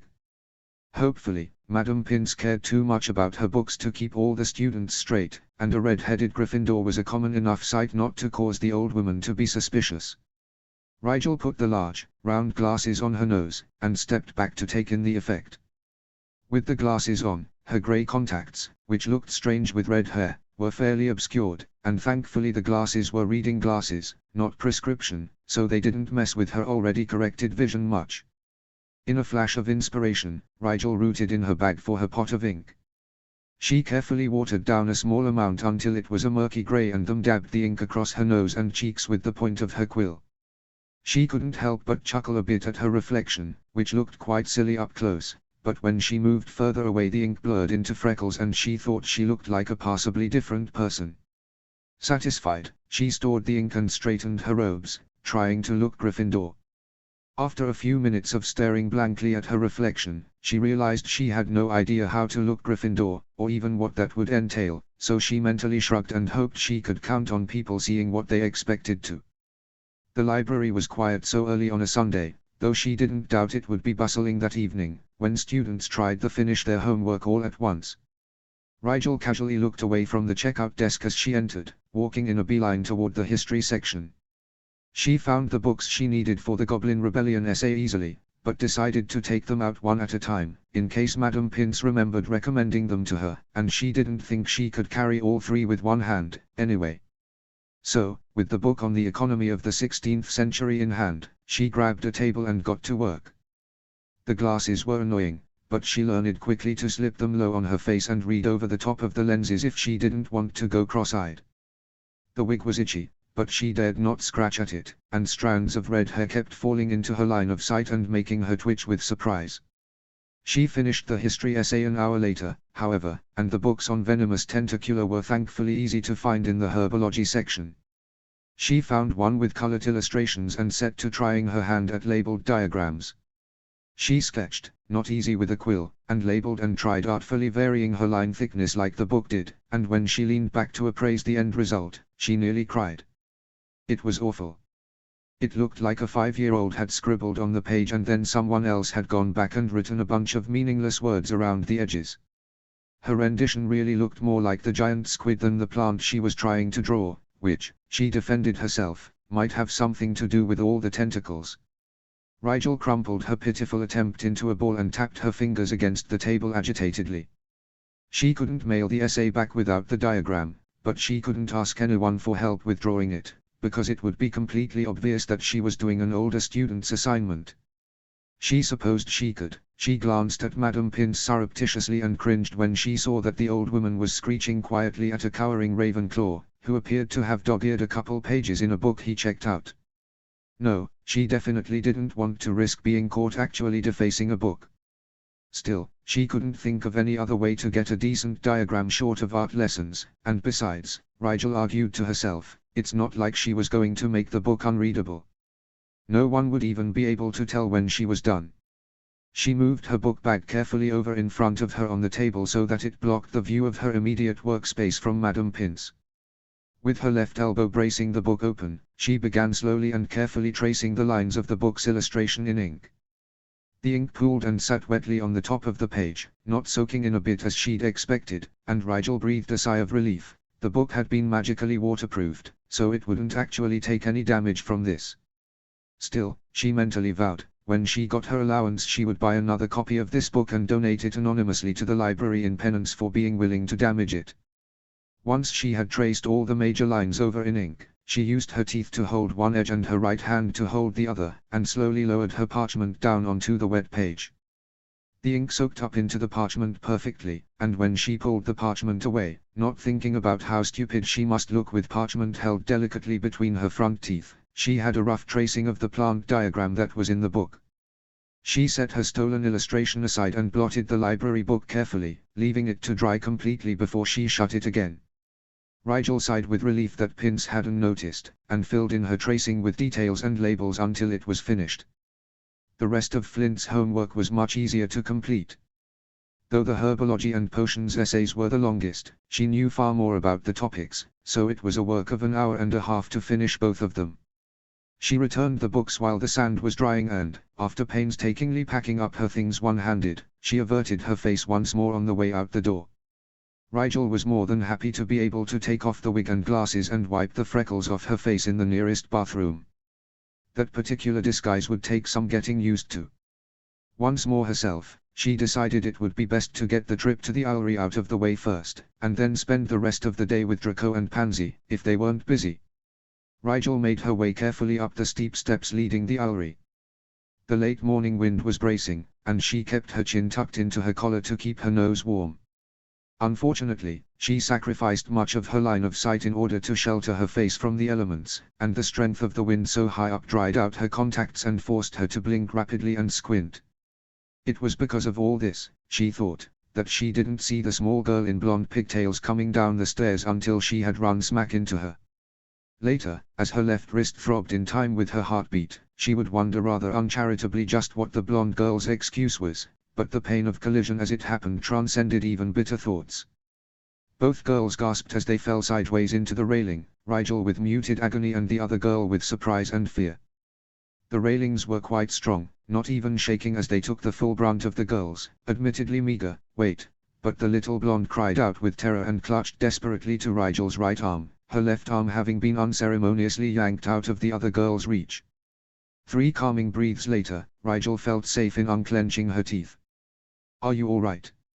Rigel asked automatically, though she knew it was her who was the most adversely affected by the fall. "I think so." The girl, clearly a first-year Hufflepuff from her yellow and black tie and submissive expression, sniffed woefully up at Rigel. She had sunk to the hard steps immediately upon realizing they were both still alive and, still holding on to Rigel's arm, had dragged her down into a sort of pseudo-crouch. Rigel smiled as politely as she could and stood, firmly pulling her arm up, intending to make the girl relinquish it. Instead, she clung tighter to Rigel's arm and used it to lever herself back into a standing position as well. "I'm so sorry," she moaned, patting her hair back into place nervously. "I wasn't looking where I was going, but I didn't mean to run into anyone, I swear." She seemed genuinely flustered, so Rigel gamely ignored the shooting pain in her wrist and offered her good hand as a gesture of forgiveness. "No problem. I'm Rigel Black." The girl's smile froze on her face as her eyes darted to Rigel's green and silver tie, then to the crest on her robes, as if there was some mistake, then back to Rigel's face. Her cheeks turned a miserable shade of pink and she took Rigel's hand in her pale, shaking one. Hannah Abbott. "Sorry, so sorry, Black, I didn't mean." "I mean, you're not angry, are you?" Rigel purposely softened her gaze, shaking the girl's hand as gently and kindly as she could. "Of course not, it was just an accident," she smiled with equanimity she didn't feel. "Pleased to meet you, Miss Abbott. I recognize you now, from the sorting." Oh, Abbott looked confused, as if she'd expected Rigel to curse her after helping her up off the cold steps and introducing herself. "Yes." She stared dazedly at Rigel for long enough that Rigel's fake smile began to feel even more stiff, and then she blinked, turned yet a different shade of pink, and hurried off down the stairs, pigtails flying behind her in the wind. "Right," Rigel muttered, adjusting her bag on her shoulder and thinking it would be a miracle if she got these essays to Flint in one piece. She chose a nondescript school owl to carry her essays, which she had stacked and rolled together as if they were one thick letter. She thought it would be less suspicious that way. With a feeling of relief, Rigel took the stairs back down to the 7th floor, this time with her eyes wide open despite the wind. She was in a good mood, ignoring the extra ache in her wrist. She felt free for the first time in days. It was the first time she'd really taken a moment to appreciate the novelty of her current circumstances. Here she was, a half-blood, at Hogwarts, the School of Dreams, if you listened to her father talk about it, and she was studying under the brightest mind in her prospective field. Who cared about an injured wrist or a little blackmail between causal acquaintances in light of all that had gone gloriously right in the past week? Rigel bypassed the secret passage to the 3rd floor in favor of taking a new route down to the dungeons. One should never pass up an opportunity to explore. She perused the map and eventually decided to take the northwest stairs down to the 5th floor, then cut across that to the main stairs. She stowed the map in her bag and headed north, having just come out of the West Tower, stopping whenever something looked interesting to investigate. She was just starting down the relatively secluded northwest stairs when they disappeared out from under her. She dropped straight down, breath caught on a yell, foot unable to find purchase, hand missing the railing by scant inches, and in the same disorienting instant a jet of hot air whistled over her head in a confusion of red light. In the next moments, she became aware of several things. She hadn't fallen through a trapdoor, but had rather fallen prey to the stone-like jaws of a particularly nasty trickster, which had swallowed her right leg in a clamp up to mid-thigh. Her one good hand had found purchase on the stair above her and was currently assisting her left leg in keeping her from falling into the staircase up to her crotch, which was bound to be painful even if she wasn't a real boy, and her left arm was curled tightly against her chest. Her book bag had landed a few steps down the stairs and was out of reach, along with her wand, much good though it would have undoubtedly done her. Also, someone had sent a curse at her, and missed when their target had unexpectedly moved 2 feet downwards. Rigel tried to twist her body around but cursed when her grip on the smooth stone step failed her and she sank another few inches into the trap. She gritted her teeth and braced the elbow of her uninjured arm against the step above her, craning her neck over her shoulder to try and catch a second attack. None came. Instead, she heard footsteps approaching the landing. If only she could see. The footsteps came closer. They paused at what Rigel estimated was about the top of the stairs, just a few meters behind her, but she couldn't get her torso to move that way with 2 limbs braced and the other 2 useless. There was a window on the left side of the landing, and whoever it was must have passed in front of it, because suddenly there was a silhouette drawn in shadow below her on the right side of the stairwell. Rigel thought she could make out long hair and medium height, and then the shadow's arm rose in an arch and she heard something clunk onto the stair behind her. Whatever it was exploded before she could curl her head away, and a stench she was disgustingly familiar with assaulted her nose and mouth. Her eyes watered and she sneezed violently several times. She blearily watched the shadow retreat and heard the footsteps running fast away from the scene, and then she was coughing, unable to move away from the source of the horrid smell or even cover her airways properly while holding herself half out of the trickster. The dung bomb rolled into view, taunting her from its position just far enough from her left ear so as to be impossible to nudge down the stairs. She wriggled again, now struggling out of pure stubbornness, but gave up again after several minutes and mentally bemoaned her current predicament. Curse my awful luck with stairs. This stupid trick step wasn't even on the map, she huffed sulkily before realizing she should probably be grateful she got stuck in a stair instead of struck by an unfamiliar spell. For all she knew, the trick step had saved her from a terrible fate. Still, it was hard to be appreciative while lying in stone quicksand. Just when she thought the situation couldn't possibly get any worse, she heard the sound of harsh, growling laughter coming from the upper landing. She'd been so busy glaring at the dung bomb and fuming over yet another stair-related catastrophe that she failed to notice the new silhouette adorning the stairwell wall. This one was taller, broader, and before she could be thankful that at least it wasn't her attacker, she recognized the laughter and realized who it was. Well, here's something you don't see every day. Heavy footsteps marked the newcomer's progress toward her entanglement, and to think I had begun feeling guilty for taking up your free time, when it appears that even with the extra work you still have the leisure to sprawl carelessly about the castle, and in the Griffin's territory, no less. Ah. Flint. Rigel fought a grimace as the older Slytherin appeared in her peripheral vision. He had his hand to his chin in exaggerated contemplation and made a great show of examining her position from all angles before stopping on the steps just below the one she was trapped in. Even though he was standing on a lower step, she had to stretch her neck to meet his eyes, and he made no move to bend over or crouch down for her sake. You know, he said thoughtfully, I don't think you're supposed to do it like that. Rigel sighed, the sound less exasperated and more desperate than she'd intended. Will you please help me out of here, Flint? Why can't you get yourself out? He asked, putting his hands in his pockets to demonstrate his unwillingness to assist her. I'm not strong enough to pry the trap apart with one hand, my wand is out of reach, and I can't pull my leg straight out without skinning it until the trap is disabled, she said, trying without much success to keep her voice even. She was nearly panting with the effort of holding herself out of the step for so long. Even with her other leg for leverage, she was slowly sinking, centimeter by centimeter. Flint seemed to consider this very carefully.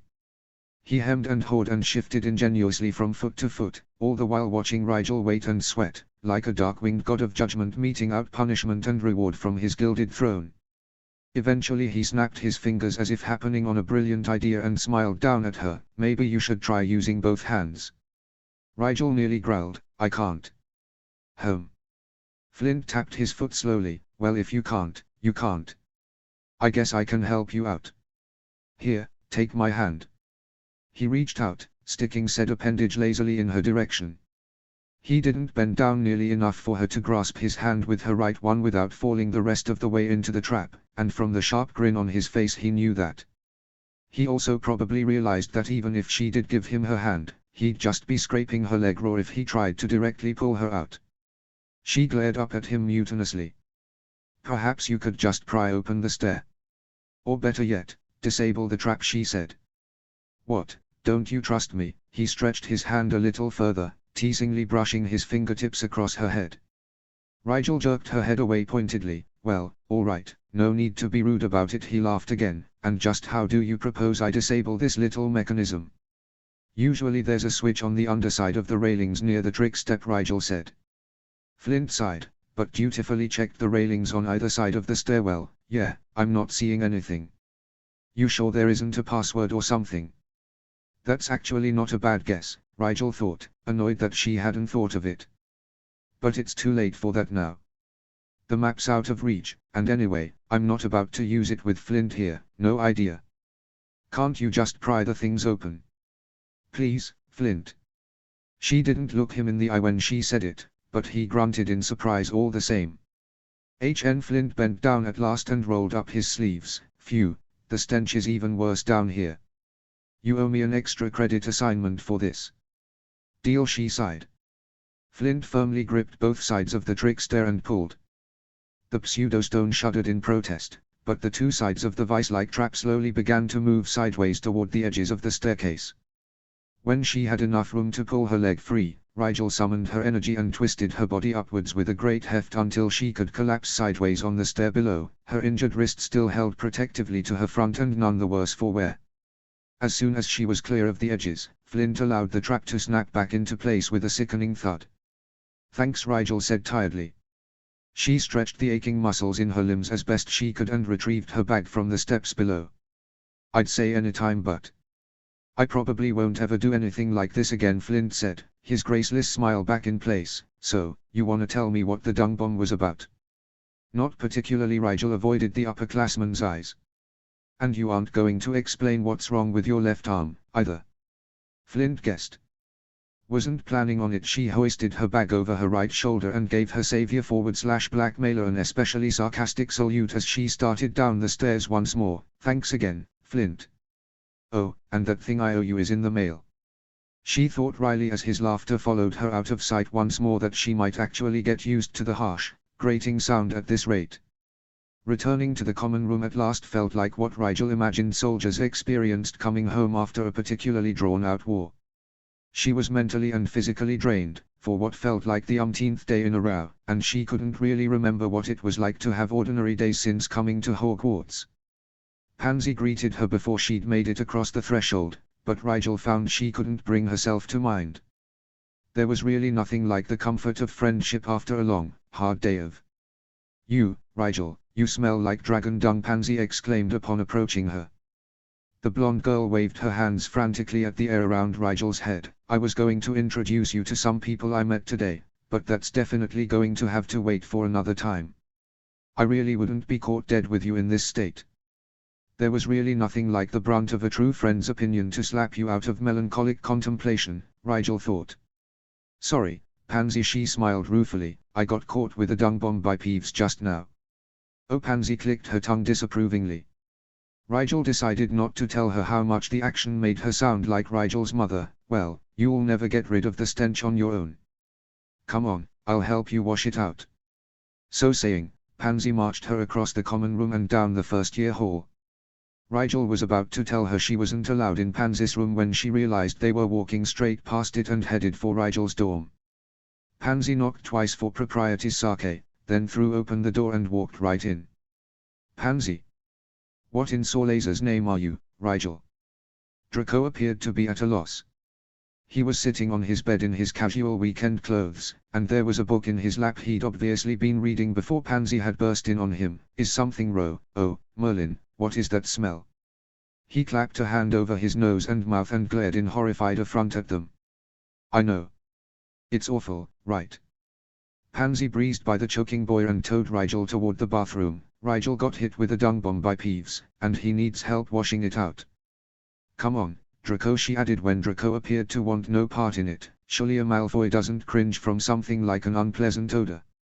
Draco leveled a look at Rigel that clearly said he was debating whether she was really worth coming any closer to, but in the end he rolled his eyes and moved past them to turn on the water in the sink.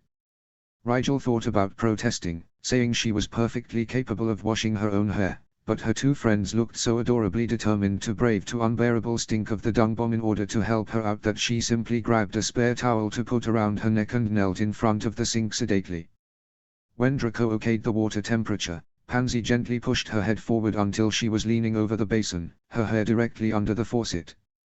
Rigel screwed up her eyes so her contacts didn't get rinsed out and went patiently still while Draco and Pansy bickered good-naturedly about what shampoo would be most effective. Pansy wanted to use the one with the strongest scent, to counteract the smell of dung, while Draco wanted to use the one with the strongest scouring agent. In the end, they used both. It was a strange feeling, having two sets of hands alternately pulling and scrubbing at her head, but 20 minutes later she was declared fit for human company and set free. Her scalp felt very tingly and pink, but she couldn't smell dung every time she inhaled anymore, so she thanked the blonde duo graciously. "Don't thank us," Draco waved a hand dismissively. "Yeah," Pansy inhaled dramatically, "it's our noses we saved, since you didn't seem to be at all bothered by it. If you'd grown up at my house, you'd have learned to tolerate it as well," Rigel said while towel drying her hair and cleaning her ears of water. "Well, anyway, you guys stay here a minute while I go and grab something. Your roommate won't mind if I hang out in here, will he?" Pansy very clearly directed her question to Draco. "Not won't care," Draco shrugged, "he invites Zabina in all the time." Rigel hadn't known it had already become such a frequent occurrence, which she guessed was why Pansy had asked Draco, not her. She really was missing things, wrapped up in her own world. Usually that didn't bother her, but somehow, well. Rigel mentally shrugged. Someday she would sit down and think about all the things that needed thinking about, like mysterious and cowardly assailants who shot spells at her from behind, but that day was not yet come. Pansy was back shortly with a deck of wizarding playing cards and a large pink tin that turned out to be full of cookies. She sat both on the middle of Draco's bedspread and plopped down at the foot of his mattress, gesturing impatiently for them to join her. Rigel sat awkwardly at first, perched on one side of the bed while Draco sat gingerly on the other. Pansy laughed at them and offered them each a cookie. My grandmother sent them to me this morning, she explained. She's amazing with food, and since Rigel missed lunch today I thought he ought to have something to eat, even if it's rather unhealthy. Rigel smiled her thanks and nearly swallowed her cookie whole, she was so hungry. Draco squawked indignantly that she was getting crumbs on his bed, eating like a barbarian, and Rigel in turn made a show of picking invisible, non-existent, crumbs off the green and silver bedspread and eating them, making sure to lick her fingers for added effect. All three of them laughed lightly at that, and Draco and Rigel relaxed enough to sit properly on the large mattress. The three of them ate cookies and played cards all afternoon, talking about classes, people they knew, and sometimes just nothing in particular until it was time to go to dinner. None of them ate much, being full from the cookies, but they chatted comfortably across the table and all the way back to the dorms as well. As she climbed onto her bed that night, Rigel gave thanks to the friendship gods. Sunday would have been a lot worse without them. She also thanked them for shooting Flint with the friendship dart, even if the effects turned out to be a temporary amusement to him, as she suspected they would. All in all, she thought, her first week at Hogwarts could have been a lot worse. She'd made it through, and that was all that mattered. End of chapter 10.